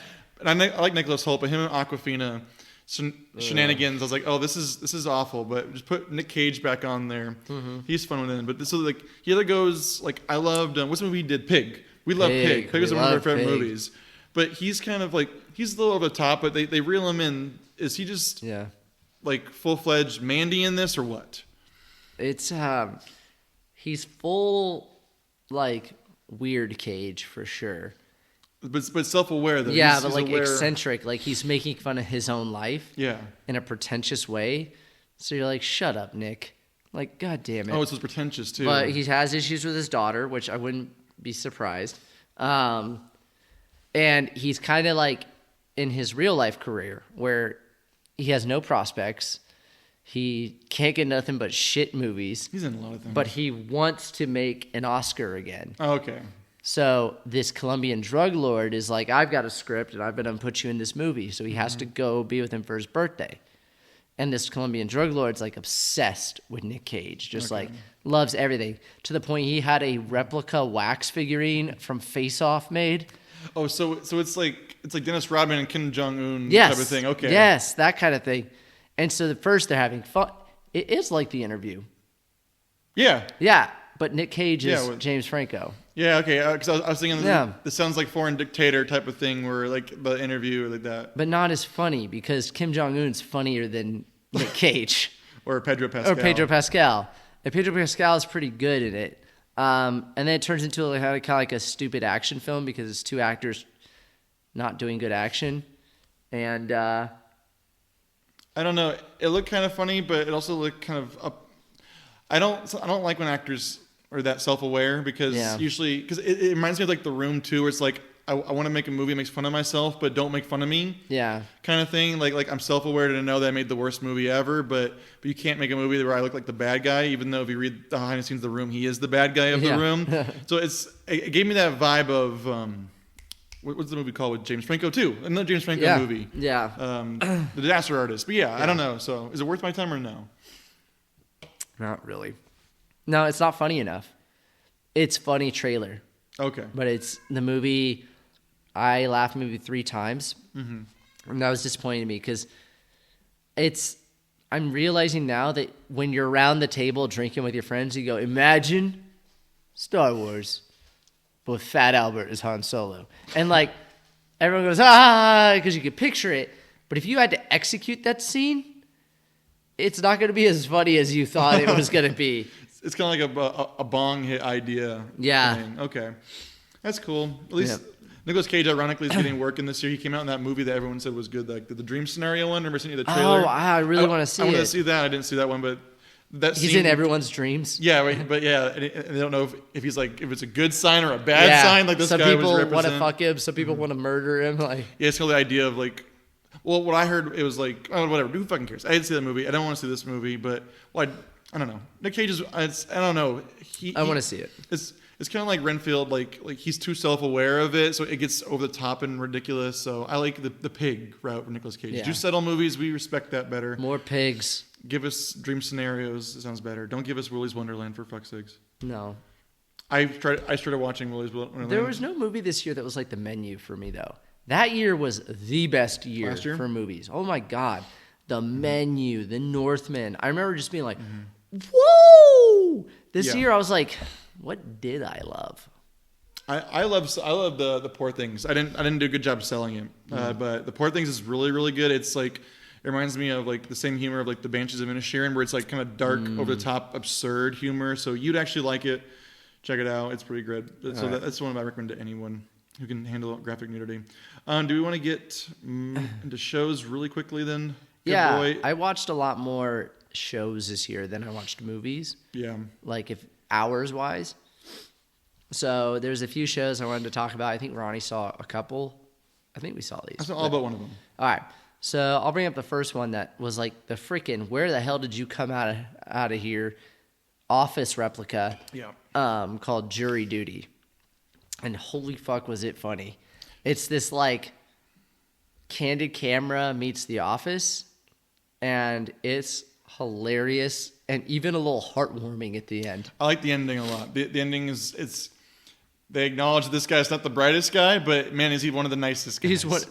Good job, Ronald. I think how it's funny because you can see the cast where it started off one way where they thought we're gonna get this guy to a breaking point and then we're gonna have to cut it. Yeah. Where like like everyone has their limits. Yeah. And it changed to, look how nice this guy is. Like, they're not even messing with him. Yeah. They're just like, look, America, this guy's the most amazing dude ever. You know how many panties he got from hot women because they're just like, you're the nicest guy. He signed some kind of deal too. He's going to be in some kind of show. I don't know if it's like a series or if it's like a kind of a documentary kind of thing. But he's got bid. But yeah, but the premise, if you've never seen it, it's good. It's basically it's a fake jury but it's a hidden camera. So like this guy's being pranked for 2 weeks and he's like sequestered because he thinks it's kind of a COVID thing and like and there's a famous actor. James Marsden's great. Yeah. James Marsden deserves an Emmy for playing the best version. That's like I think it's because James Marsden isn't the main character, so like him being that self-aware works because he's not the main character of this. Yeah, it's because you think you could take away and focus on him, but no, it's about this guy Ronald who's got a heart of gold who just puts up with a lot of shit. And he rallies this group of misfits. Yeah, to make the right choice. How cute. Yeah. That's not how real juries operate. No. Okay, One Piece. I did not want to watch One Piece, and Shane kept bugging me saying, watch One Piece. So Shane, what's One Piece that everyone's seen? It's Pokemon meets for adults.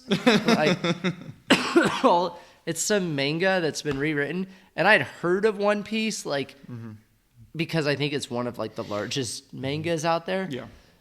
It's the longest running manga, I think. Besides, and like it got made, and I didn't see Cowboy Bebop or something. Yeah. I never saw that. Like that one. But I'd heard good things about this, so I was like, fine, I'll do it. And holy shit, man, it's awesome. It's adult enough that the action is really good. Like the swordsman, he's very talented. I think the chick did a good job. Even the One Piece guy, Gom or whatever the hell his name is. Fuck. Okay. I don't care for manga. I don't care for anime. I don't know what. Do you? It's about pirates. Do you? But they're like theme pirates. Do you like manga anime? I'm growing. It's growing on me. Oh God! But okay. I grew up like a huge Pokemon fan and so Dragon Ball Z. But it's literally that or the Last Airbender, which is I don't think is even authentic anime. I like that, but this is not weird. Like it's weird, but not weird enough. Weird. This shit's weird. Okay, it's cute. It's cute and it's got a cute message and the character. I think the characters save it. The characters are enjoyable. Yeah. And like you said, it's pirates. And my wife and I just kept talking, going like, they're cat pirates. so they're pirates who say out their attacks where they attack and they're goofy cartoon characters. Like this is the weirdest thing, but it can't fault it for lack of pirates. You can't. There's a Clown there's a Joker who gets cut up and can fly around in pieces. Yeah. It's got so many ideas. I can't hate it. It's chock full of weird things. But it's not overwhelming. You're just watching it, and it does enough that to introduce you. Like, yeah, you accept. You go, oh, they're cat pirates. That's what they are. The fight scenes are fast enough where it doesn't like dwindle too long. Yeah. I just remember in Dragon Ball Z, the few times I used to watch it, because I have friends who are obsessed with it, I would just laugh at it because the fights would take like 3 episodes long, and they'd just be talking, and then they'd explode, and they stop and talk. And I get that's more dramatic, but it's so silly. And this is like they do that, but it's fast enough. It's mostly focuses on the characters, and there's a lot of touching moments about like friendship. So yeah, it's cute. Whatever, fuck it. Yeah. Fucking watch it. Don't watch cute. it. It's whatever. All right, next. I don't know what this is. This is not Fleetwood Mac, the biography. Oh. Daisy Jones and the Six is a band that isn't Fleetwood Mac. Mm-hmm. It's definitely not Fleetwood Mac. It's not Stevie Nicks. It's not that something this band becomes kind of famous as like a Beatles-esque kind of thing. Okay. But they never get like super famous. They just get like good road gigs. Mm-hmm. And they're missing something. And then they meet a famous music producer who has a friend who has a beautiful voice, whose name is Daisy Jones. And she is, let's just say, a bit of a wild child, hard to get along with, free spirit, hippie. Oh, okay, so she's more Stevie Nicks, and the Six are more like a studio band. We come in, we do the hits, we make our money, we get out. Okay. And she's Joan Jett, and then the Heartbreakers. And he's like, I got to bring them together because their sound meeting her voice is going to be incredible. Oh God! And then it is. It's really good music. Like normally, where these movies fall apart or shows is when they actually have to sing and do the music. But whoever wrote the music did a damn good job at doing Fleetwood knockoffs, and they sound excellent. Wait, so what era is it? What decade? 70s. Oh, okay. I was thinking 80s, like punk rock. No. It's more like that 70s, and then it ends with them doing a documentary at the end from modern times about their journey, and there's a love triangle and alcoholism and, just typical band shit. But it's good. They're a fictional band, or are they real? They're fictional. Oh, okay. I like her, Riley Keough. She has a beautiful voice. Yeah, she's Elvis's granddaughter. Yes, I saw that. Yeah, she's in one of my favorite movies from a couple years ago called The Cabin. Yeah. About assault. But well acted, good stories. It's a lot like Almost Famous, but about Fleetwood Mac. I mean, not about Fleetwood Mac. You'll see. Okay, I'll actually watch that. It's worth a watch. It's a good drama. Drug addiction, all that jazz. Okay, maybe I won't watch it, but I'll tell you I will watch it and then never watch it because you'll forget about it. We can both talk about this one, but you introduce it. Follow the House of Usher. Mike Flanagan. Yeah. So the only thing I want to talk about here is how I've been telling Shane for I think these past 3 catch-ups we done with podcasts. I said you need to watch Mike Flanagan things. I've talked about all the great things he's done, and finally, Shane, what did you finally do? I started with The Haunting of Hill House, and I went, wow, it's really good. Yeah. And then I watched with someone about the funeral home, the Bly Manor. The Bly Manor, and I went, okay, not as good, but good. And then I watched Black Mass. Midnight Mass. And I went, my wife and I were both like, this is our favorite director, hands down. Mm-hmm. She's like, that was incredible. Well, I was like, I don't want to watch anything else anymore because of what that show was. So fucking good. And if I tell people, they go, but you can't tell them. No. Because episode 1, I called it. And then I doubted myself episode 2. Mm-hmm. And then episode 3, I went, damn it, I was right. But it's like Stephen King meets Shakespeare? Meets some fishing town. Yeah. It's some allegory about religion. Yeah, it's what Mike Flanagan's very Stephen King, where his ideas are like phenomenal, and some of his ideas land better than others. But what he's known for is his technical filmmaking abilities and his writing. Like his writing bridges from like elevated Oscar-worthy dialogue to kind of teenage, kind of angsty, not as good, but Midnight Mass is the best thing. It's about alcoholism. Yeah, but I think it's all about religion, about like, is it matter of truth is there, yeah. this and that, back and forth, and then self-sacrifice and good intentions versus harsh reality of a small town. Yeah, it's phenomenal. So then you watch the Fall of the House of Usher, which is where we get to this point here. It's good. I don't want to talk about it that much because everyone loves it. It's Edgar Allan Poe meets Succession. This is my least favorite. Oh, really? Especially the beginning. I didn't like the beginning that much. But this isn't to say that I'm like, oh, the Fall of the House of Usher was bad. Mm-hmm. It's just my least favorite Mike Flanagan, but I still liked it a lot. Yeah. Especially Mark Hamill. Yeah. I really liked his role. This film felt more gimmicky because it's Edgar Allan Poe, and it felt more geared towards other people. Like Midnight Mass, I talk to people about it, and they go, it's either the best thing or the worst thing. This is like Bloody Schitt's Creek. Yeah, it's ironic, like gothic Schitt's Creek kind of in a way. It's goofy, but then I don't know. I think it tries to ride the line of goofy versus super serious. Oh well. What's her face? Was really good. Carla Gugino. She's really good as like she's the mystery witch, woman, the demon. Yeah, whatever she is. But yeah, she's good. Yeah, I don't know. You've seen it. You haven't seen it. I can't convince you. But I also think the one that got beat up by chimps. That actress, the one that was the girlfriend in Black Mass, she's so gorgeous. Yeah, but she's like a bitchy kind of face, but she's a really good actress. She's so good, and she's also versatile because she's also was. I was like, she looks familiar. I think she's actually Mike Flanagan's wife.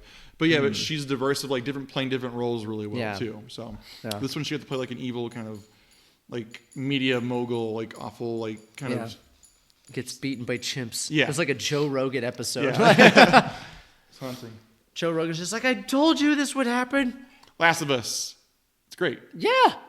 I expected the worst. Yeah, I didn't want to see it. And I think season 2 will be awful. But I don't know. If you can keep the stories of the... Okay, my preference of zombie movies, I don't care about zombies. I only care about the human parts. Opposite. And yeah, I know you're opposite, but like the human parts have to be not stupid melodrama all the time. They have to have like feel authentically characters and have real moments. This did that really well. Like... Yeah. I forgot it was a zombie movie about like episode 3. She's like, oh yeah. I was enjoying the story about the two the two men that fall in love in the apocalypse. Yes. Oh, the best episode of TV made this year was the one Nick Offerman. I was like, that's amazing. Because one thing that's beautiful about it too is I'm not homophobic, but like I just don't identify with people with like a relationship of a man and a man. But this, at the end, I was crying like a baby. Mm-hmm. I was like, that was the love of his life. And they held each other and died together. Mm-hmm. And it was just beautiful, their story. And like usually like when they're presenting a relationship that isn't a heterosexual one, it's like that's the story. That was just like, no, they're just two dudes that are in love and this is them surviving. You know what I mean? Like it's so tastefully played that... Well, it's played so naturally. So I think what Shane's trying to say is it doesn't feel like, hey, look, the story's about gay people. Yeah. It's just, no, these are people and they're in love and as simple as that. So I don't, there's been a lot of shitty movies this year that are very pandering towards that. And I can just kind of turn my brain off and go, yeah, okay, whatever, it's whatever. This one's not at all and it isn't showy. And I'm sure some people are like, ew, gross. And other people are like, oh my God, it's the best thing in the world. I'm like, this is the most natural connection I've seen between two human beings on screen in a long time. So it's beautiful. It's great. It doesn't show it off and say, look at this, but it also gets back to a lot of the plot points. You know what's going to happen, right? Yeah. Like, oh, if you play the game, you know. Yeah, if you've seen Walking Dead, you know. But I think what they do with the characters feels like authentically predictable, but also authentic to like what they would do with these characters, and it's great. But and she's obnoxious, and I thought I was going to hate this show because Ellie is so fucking annoying. That's how teenage girls are. But they do a good job at like softening her a little bit, making her more of a little girl later. And like the whole episode with her and that girl that she like they're friends, but she kind of has feelings for her that they don't really fully address, but they kind of do it. But what matters is she loses her friend, and that's what sours her. Yeah, it's good. It's all done. You know what's going to happen, but I think the acting and the character writing is the what monsters keeps it are going. good. Yeah, I was surprised with the writers. I thought it was like the Game of Thrones people. I was like, oh God, I hope it's not these fucking people. But no, I liked it. It's good. Okay, last thing. Every year Shane talks about The Witcher. Shane, did you watch The Witcher this year? Fuck no. Why did you not watch The Witcher? I banned it. You fired Henry Cavill, and then you did just fuck you. These people came with if you didn't like The Witcher, you shouldn't have been fucking writing for it, you sons of bitches. God, I hate you. I hate you. You ruined Henry Cavill. And maybe he is an asshole. Maybe when you work on set with him, you're like, okay, never mind. I see why everyone fired Superman. Like, but what his branding that he's put out, fuck you. He made that show. Whatever. So I watched the first half of Witcher season 3, and I heard something was wrong. Season 1, I was like, this isn't right. This isn't right. Season 2, and then they were in a civil war before season 3 even got fucking put out. So I was like, this is not good. This is not good, Captain. And I heard Henry Cavill's in it for like 12 minutes total for the entire time, and it's his fucking show, and they cut him out of it. He's in all of it. Shut up. So I watched the first half of it, but then I heard what Shane wasn't going to watch. I was like, oh, cool. I can stop watching this TV show now, and I stopped caring. So I don't know what happens at the end of the series. I don't know if they kill him off or they keep him. But they recast him. Okay, so as Liam Hemsworth. There's not going to be like goodbye to Cavill. They're not going to do some kind of thing. Nope, just a fuck you in the night. Fuck you, Witcher. You're done. You thought CD Projekt Red fucking spiked the ball? The Witcher. Which one's Project Red? They're the ones that made Cyberpunk. Oh, I don't know. I'm out of the video game kind of world. All right. Well, fuck Witcher. What are we talking about next? We got one more movie. So we've talked ad nauseum of films we loved and some we hated and some we thought were okay. But now, in our usual tradition, we've picked a movie to focus and dive deep on. We watched together. So, do you remember what our first year was, Shane? Because this is first year. Our first year. This is our fourth. Was that Fat Man? That's a Fat Man with Mel Gibson. Oh yeah. Do you remember the year after that? The infamous year. Was that Bayou Caviar? Yep. Oh no. You always make me remember that. I forget about it all year. And you go, remember Bayou Caviar? And I go, no! How do you forget about Cuba Gooding Jr. and he plays the role as R. Kelly? You raped a girl, but you didn't? What? Oh. He R. Kelly'd her. And then last year we watched On the Line. Do you remember On the Line? The ransom, but it was all a joke?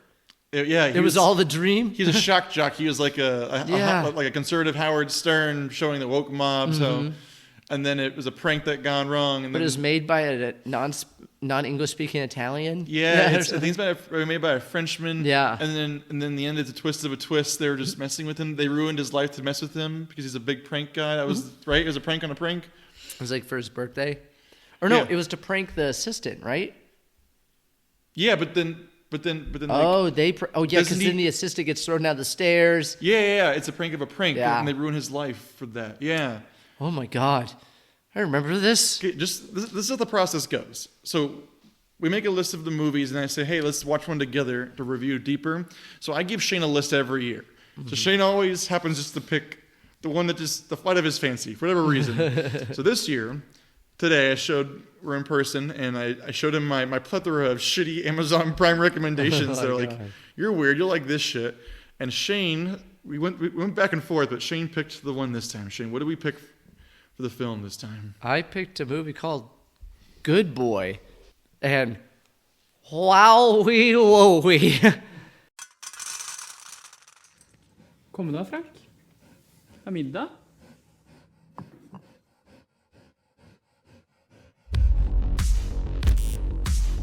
Kom og fortell. Var det en bra date? Han er kjekk. Litt sjenert, men på en sånn sjarmerende måte. Hva er det du gjør? Jeg teller antall kalorier jeg har drukket. Så du er en kontrollfrik? Nei. Kunne tenkt å bli med hjem. Bor du her alene? Det har hun.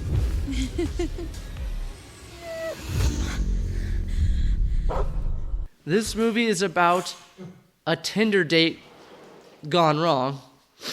That a rich man, has a dog. But this dog is Wilfred.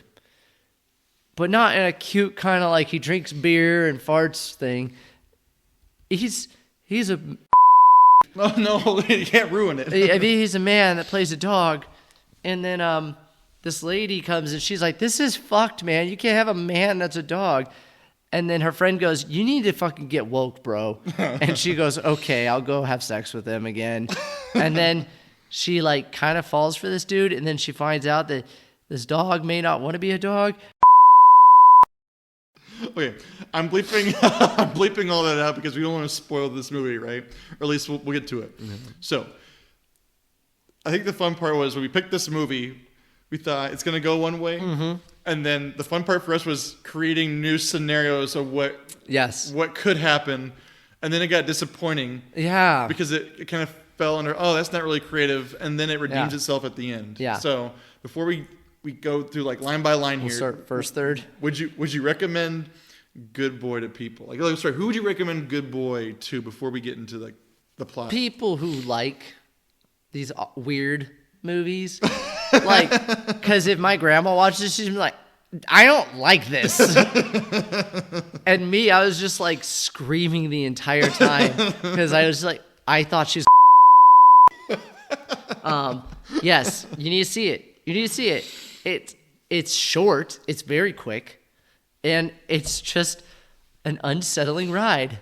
Yeah, it's like it's played kind of like a romantic comedy, but it's shot like a thriller because it's like cringy dialogue, and then like you know exactly where it's going to go the entire time, and then it takes you where it's going to go, and then it gives you a little flip on the end. So I don't know who I'd recommend this to. Weirdos who like weird thrillers, but it's not. Yeah. But it's not a weird sex one. No, there's no sex. We thought I was going there, so it's gonna lose those people. So people like me, I'm not interested in this movie anymore. Yeah.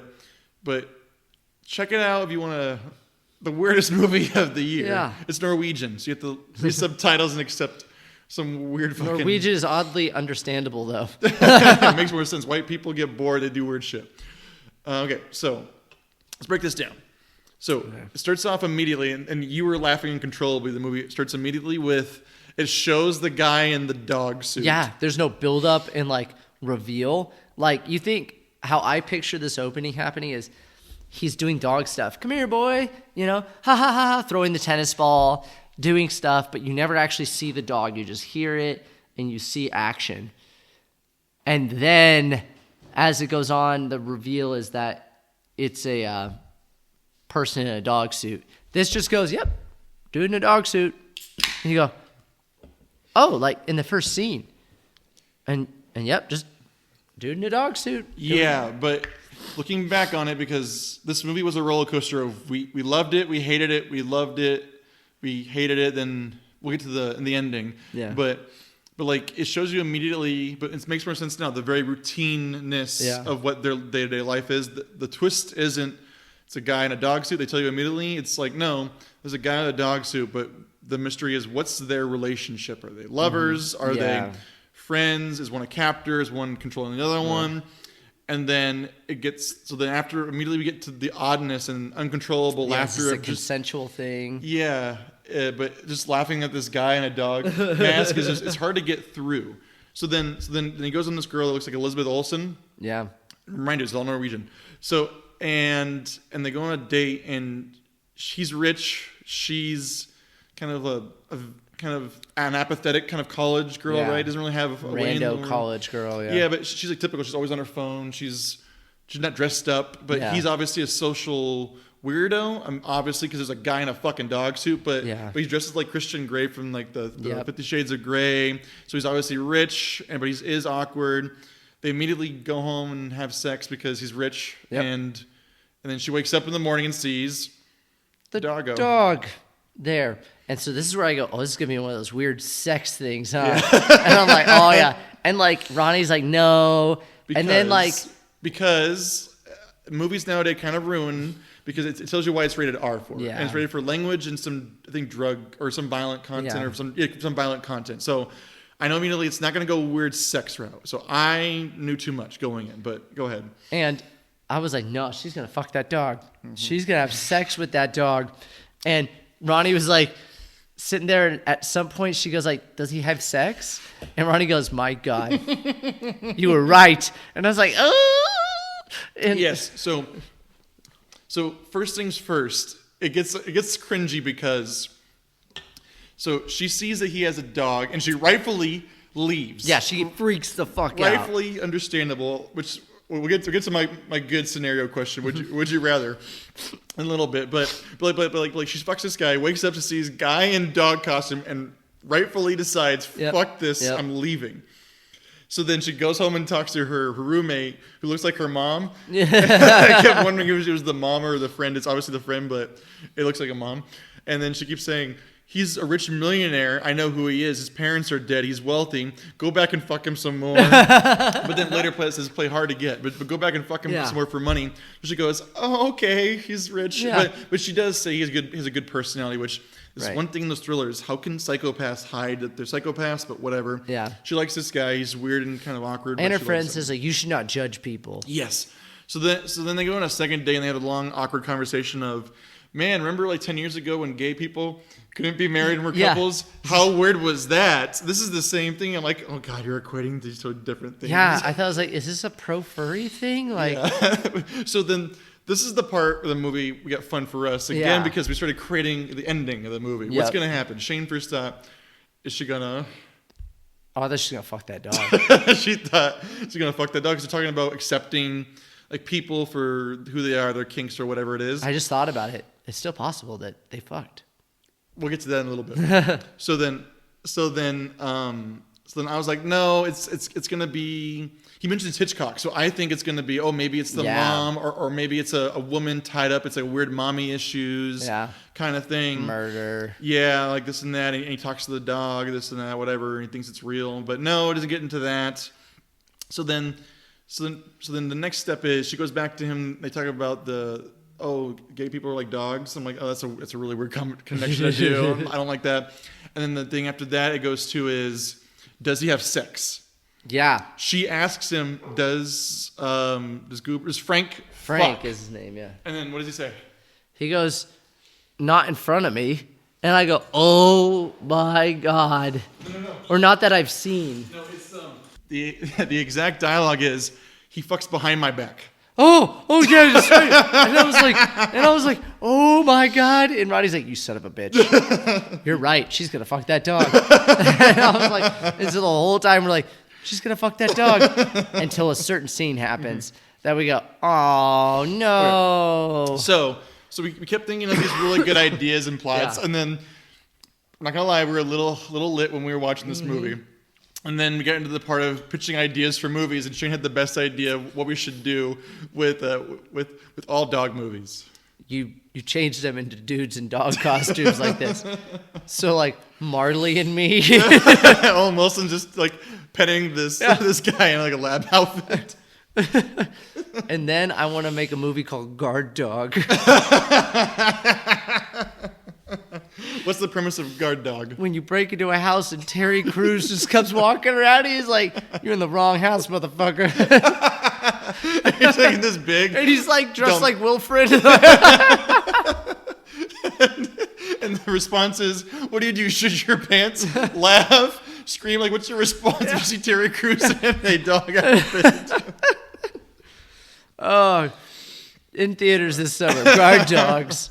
Featuring Jamie Foxx. Oh my God.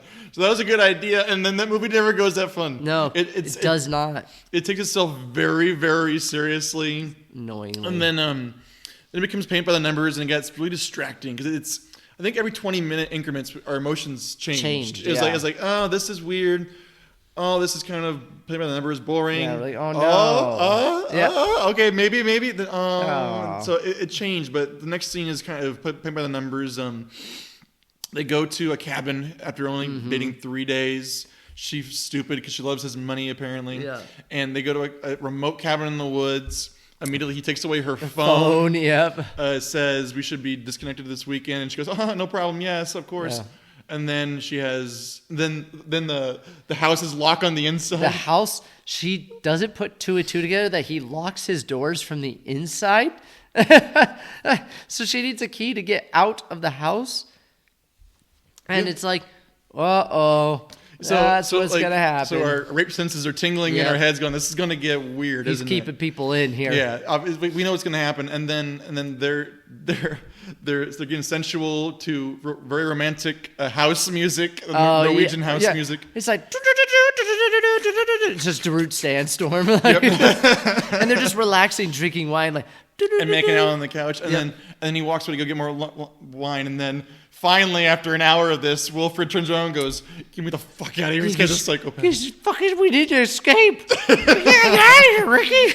So then it's like, then we get disappointed because it's like, it's just going to be this guy's crazy it's just the walrus rich guy. kind of thing. Yeah, crazy rich guy who makes him be a dog. Like, that's going to suck. So then it goes by the numbers. She tries to get her phone back, gets a knife, doesn't this and that. So they sneak off to have a private conversation to plan to get away, and he's obviously recording because he's rich and evil. It becomes like a weird version of like the Invisible Man. Yeah. And that was good. And then it gets to like the climax where it's like obvious. Okay, she figures it out, captures her, they run away, they come back, try to stop him, and it's like, okay. But then it takes a turn for the different. And it ends in a way that I'm like, oh, I like this. Yeah. So after the obvious ways, you think they're going to get away from him. Yeah. Because Norway doesn't have guns. They have the vicious clubs. Sticks. She clubs him on the head to save Frank. Oh, we should talk about this, though. What does she save Frank from? What is not Alexander Skarsgård doing to Frank in the cabin or in the barn? Oh, in the barn of pain. We thought it was going to get sexual, but it sadly did not. Yeah, I know. He takes him to like his torture barn. And you would expect there to be more instruments, but he really doesn't have a lot of things. He like gag balls him and then like covers his ears so he can't hear and blindfolds him, and then like really terrifying. Throws like cold water and like chokes him with a bag and spanks him relentlessly to heavy metal music. And he screams at him, hits him. He's in a cage. And he screams bark at him. So he's using just U.S. military tactics. Yeah, right? It's literally just a scene from CIA. What was that movie with Catherine Bigelow? Oh, the Zero Dark 30. Yes, it's just Zero Dark 30. It's just the first 30 minutes of Zero Dark 30. Then, like I liked that scene because it was not what I thought. I thought it was going to be like something up his ass or some kind of weird like sexual doggy things, but it's not. He's like beating the dog and spanking him, and using psychological torture. So I'm like, that's kind of a weird thing. So I perked up again, and she comes in, clubs him, tries to save him. Then motherfucker grabs a goddamn baseball bat and discombobulates her, and then goes into what I don't know what you called it. Maybe the last 25 minutes. You said what was going to happen to her. She was going to be turned into a dog. Yeah. And Just it gonna does. end It with that. demonstrates how he does it.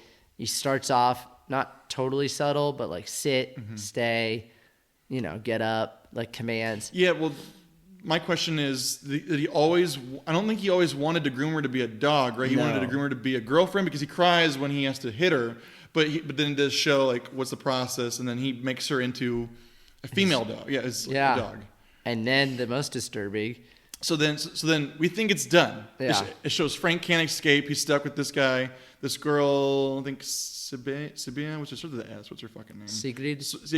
Sigrid is now like, maybe she is, maybe she isn't, but she's like a loyal like dog to him now. And then he's carrying more. He puts down another food bowl and says, "Eat." I'm like, oh, is it gonna be a kid? I said jokingly, thought like that'd be a kid. And then it's a kid. It's a baby dressed as a dog. Yeah.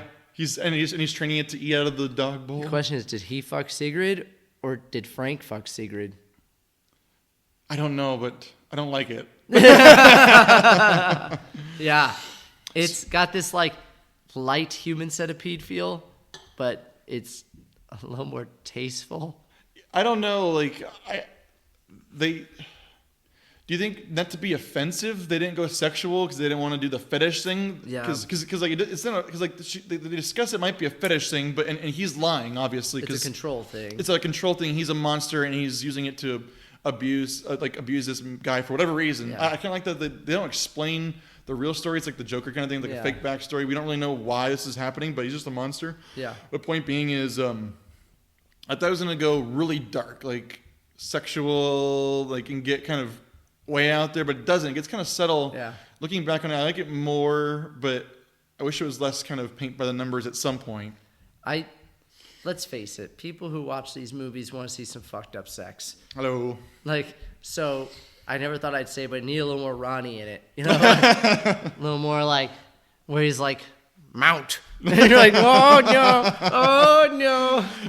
I think the problem was our imaginations got the better of us. Yeah. We kept making a more fucked up Norwegian movie in our heads, and this one's like it's enough fucked up. Like I think a slightly abnormal person could watch this, and be like, oh, that was creepy, but because it was going the way that we were painting it, no one would want to watch that besides me, you, and me. Yep, we'd love it. It'd be our favorite movie Yeah. of the year. Yeah, only you and I would be like, yes, this is beautiful art, but everyone else would be like, what's wrong with you two? This is disgusting. Yeah, but I'm glad Kevin Smith didn't get a hold of this.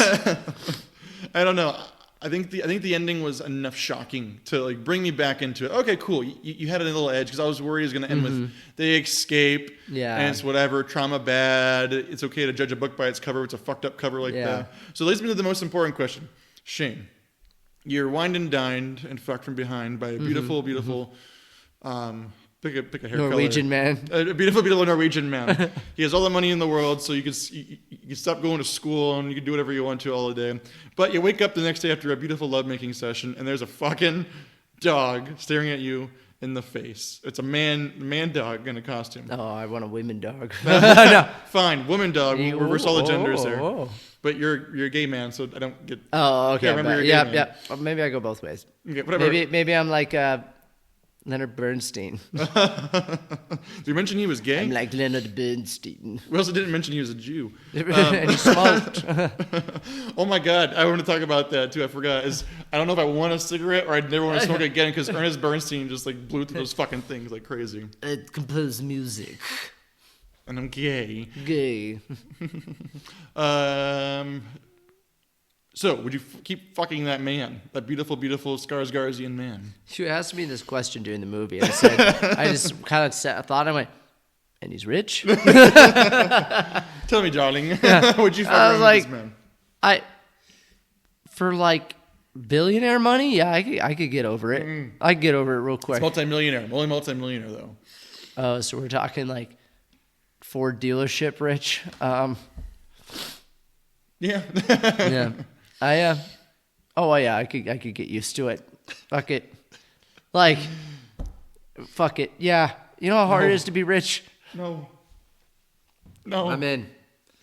And you're going to be the dog. I got so mad I like the girl in this because she immediately goes, fuck this, and gets out of there because I respect her, and then she gets peer pressured into the worst argument I've ever seen. The friend makes no good points. No. He's rich. But he might be fucking this dog. He might be fucking a man in a dog costume. But he's rich. He fed it dog food. Yeah. So I don't know. Does it work as a thriller? It's not very thrilling. We kept wondering Mildly where it was gonna go. Yeah. But I think we just got ahead of ourselves, and I think if we would have just made the biggest assumption, then it would have been, yeah. Maybe if we didn't watch it together, maybe we'd watch it separately, because together we're just like laughing and joking the entire time and thinking of way better ideas in this movie.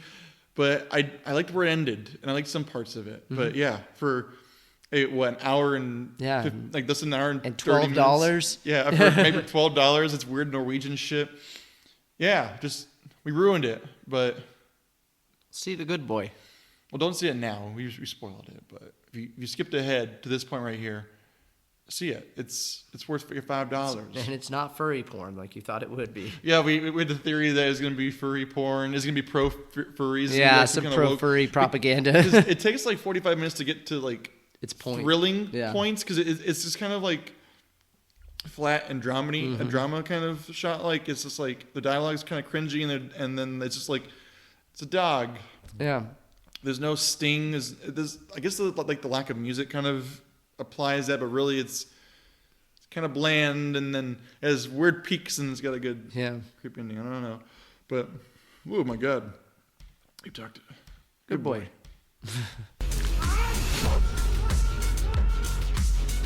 Frank var den eneste som likte meg for den her.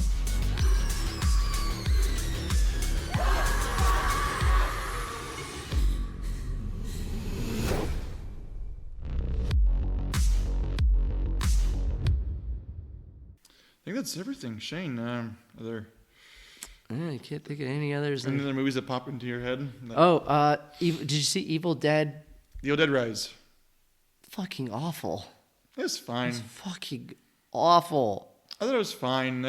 It's forgettable. So dumb. It is so dumb. What other movies? I don't know. That's all I wrote down. There's some shitty movies, I think. I got drunk and saw The Marvels. I went to a work function, and they bought out a theater, and I was like, oh cool, free movie. I'm just get drunk. So I got drunk and watched The Marvels. It's one of the funniest endings of my entire life. I was laughing uncontrollably because like all the terrible humor. At one point, Samuel L. Jackson yells out, "Black girl power," and they got quiet in the movie theater, and I just started laughing because I'm like, that fell flat on his face. And then it was the best ending to the movie. It's they use alien cats to swallow people because, long story short, their ship's gonna blow up and they have to evacuate, but there's not enough escape pods. So they use mutant cats to swallow people, and then the cats are smaller, and they put all the cats in the escape pods and save the people because mutant cats eat them. And they throw them up afterwards. It's kind of the funniest fucking thing I've ever seen in my entire life. Like, what kind of fucking weirdo thinks of mutant cat immigration? Kind of love that part. It's not good, though. I love that part. I fucking thought of that idea. It's so great. But I was going to watch Flash, but I was like, you know what? I have more important things to do with for 3 hours of my life. Oh, my God. Yeah, I can't do it. I was trying to... I saw a lot of tentpole stuff. I mentioned, like, the Barbies and Oppenheimers, and those are all good. But, like, I tried watching some Marvel shit, and I was like, no. I started turning that kind of stuff off. I wish I would have saw Godzilla, too. Oh, Godzilla -1. Yeah, I've heard good things, and I love Godzilla, so... Meh. I don't like Godzilla that much, but I like monster movies. I like destruction. Oh, well. So, plans, any movies coming out next year? The Beekeeper. I'm seeing The Beekeeper so hard. Jason Statham taking it to the rich, giving it to the needy. It's like his weird Robin Hood. But made for incels. They made incels. Yeah, it's going to be amazing. So, The Beekeeper. That's what I want to see. So see Jason Statham and Aquila and the Bee. Yeah. he learns to help children read. Yeah, the spelling bee. Yeah, spell. Who the fuck wrote this movie?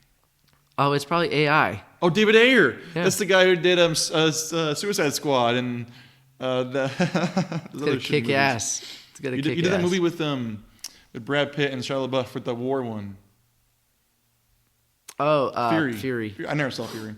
I'm looking forward to Dune Part 2. Oh yeah, Dune. I'm excited for Dune. 1 was awesome. Dune kicks ass. I want Dune. I was mad that they pushed it back till next year, but yeah, I'm excited for Dune. I don't know. Is anything else interesting that's coming out? I don't know. I try to be surprised now. Oh, the guy who did the Norseman. He's making a Nosferatu. Oh. He's making a remake of Nosferatu. So we're excited for. Interesting. Yeah, not a unique idea, but his style is always cool. Yeah, very dramatic. Yeah, I can't remember who's starring in it. I think it's Anya Taylor-Joy, maybe not. Oh, yeah. Like her. Oh, that's what I was thinking of. Mad Max Furiosa. She's Furiosa. Yeah. Oh, really? Yeah, they're making a prequel about Furiosa, and Anya Taylor-Joy plays Charlize Theron's character Furiosa. She's hot right now. She's so hot right now. You know who I wish would come back was the chick from Ex Machina. Oh, Vikander. Yeah, I like her a lot. Well, she got nominated for an Oscar and everyone forgot about her. Yeah. Oh no, wasn't she in that one? She was Tomb Raider.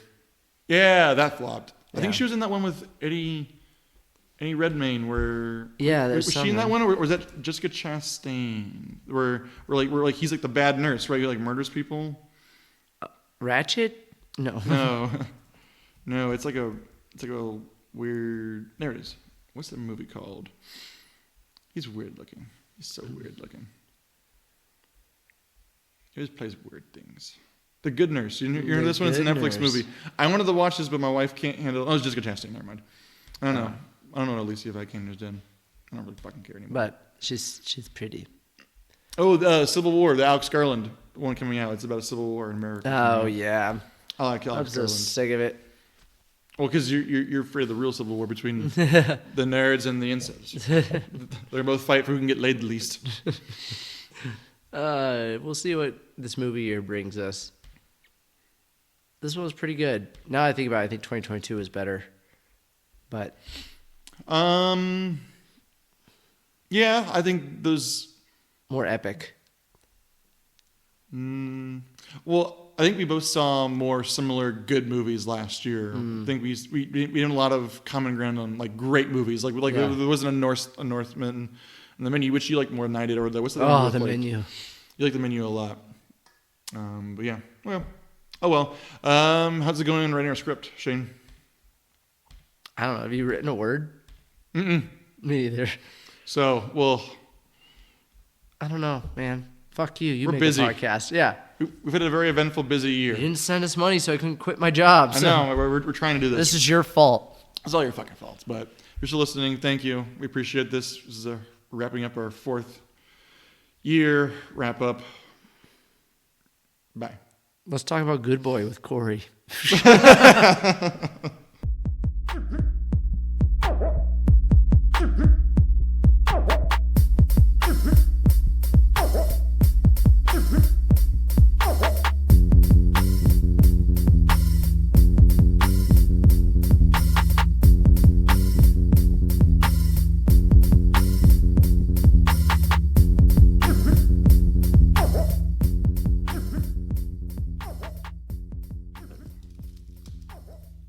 You're going to eat more Toblerone before we start.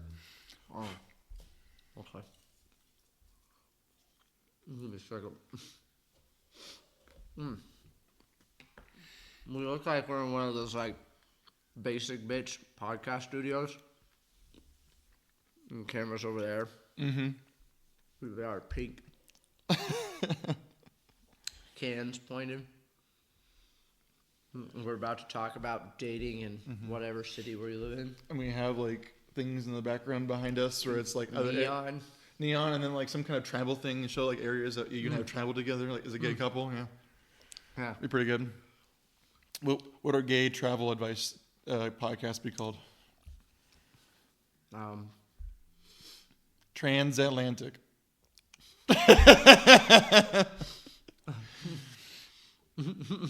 Transatlantic. How about travel by the numbers?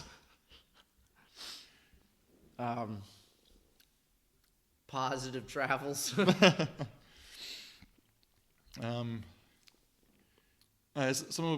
with the word TW queer. gay. Something with queer, because queer is a good word. Queer United. Oh, I like that one. And our job is to get kicked off of United Airlines. Being too gay. We'll take turns recording the other one so who can get us kicked off, and then we can have a big lawsuit to make $100 million. Can't give handies in front of them. You're going against my rights as an American man. Don't persecute me for who I love. I'm a white man. You can't arrest me. How dare you? My dad's a senator. We just fucked in the Oval Office or in the halls of Congress. My dad sells the president cocaine. No, the president's son cocaine. That's more believable. Hey, Jack. It's Joe. No, it's Hunter. Oh, he's currently hunted. Dead or alive. Oh my God. Okay, am I starting this off or are you starting this off? You start off. Okay. What am I going to call you this time? What defacing thing I got to think about this here? What can I deface you with? All right. Okay. Good boy. Sit.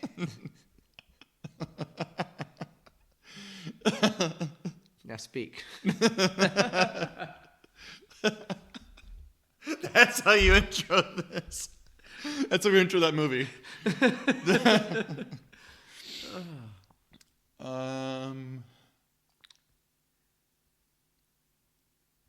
Welcome.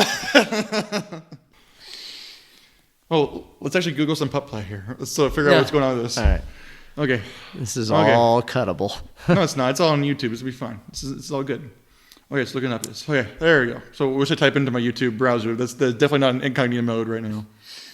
He mounts me from behind. Okay. No, okay.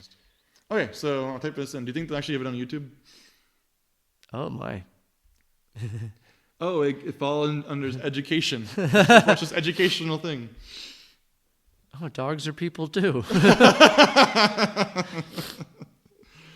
Wait, is that an old lady? Oh no, I don't like it when there's black dogs. This is weird. I don't like it. That feels wrong. Wait, that's Michael Vick. Uh-oh. Oh, he's gonna fuck that dog. It's one dog, 2 cups. Oh man, I liked Wilfred. Wilfred's a good show that gets into like existential crises at the end. It's funny that you never finished it. No, yeah, you told me about the end. I was like, oh fuck. Yeah, it gets dark. I like Elijah Wood. He needs to do more things. I'm glad that he has money. He doesn't have to do things, but I want him to do more things. He's got that Frodo money. Yeah, I want Frodo money. Let's write a shitty Zack Snyder space opera, and then we'll make no money because we'll produce it ourselves and then get no money from Netflix. He might never make a movie again now. I should have saw the creator. It was okay. Like I said, I give sci-fi a good pass for a lot of things because good sci-fi is hard to fund. I watched Planes, Trains, and Automobiles. I did too. And the Santa Claus. Awesome. That movie's kind of fun.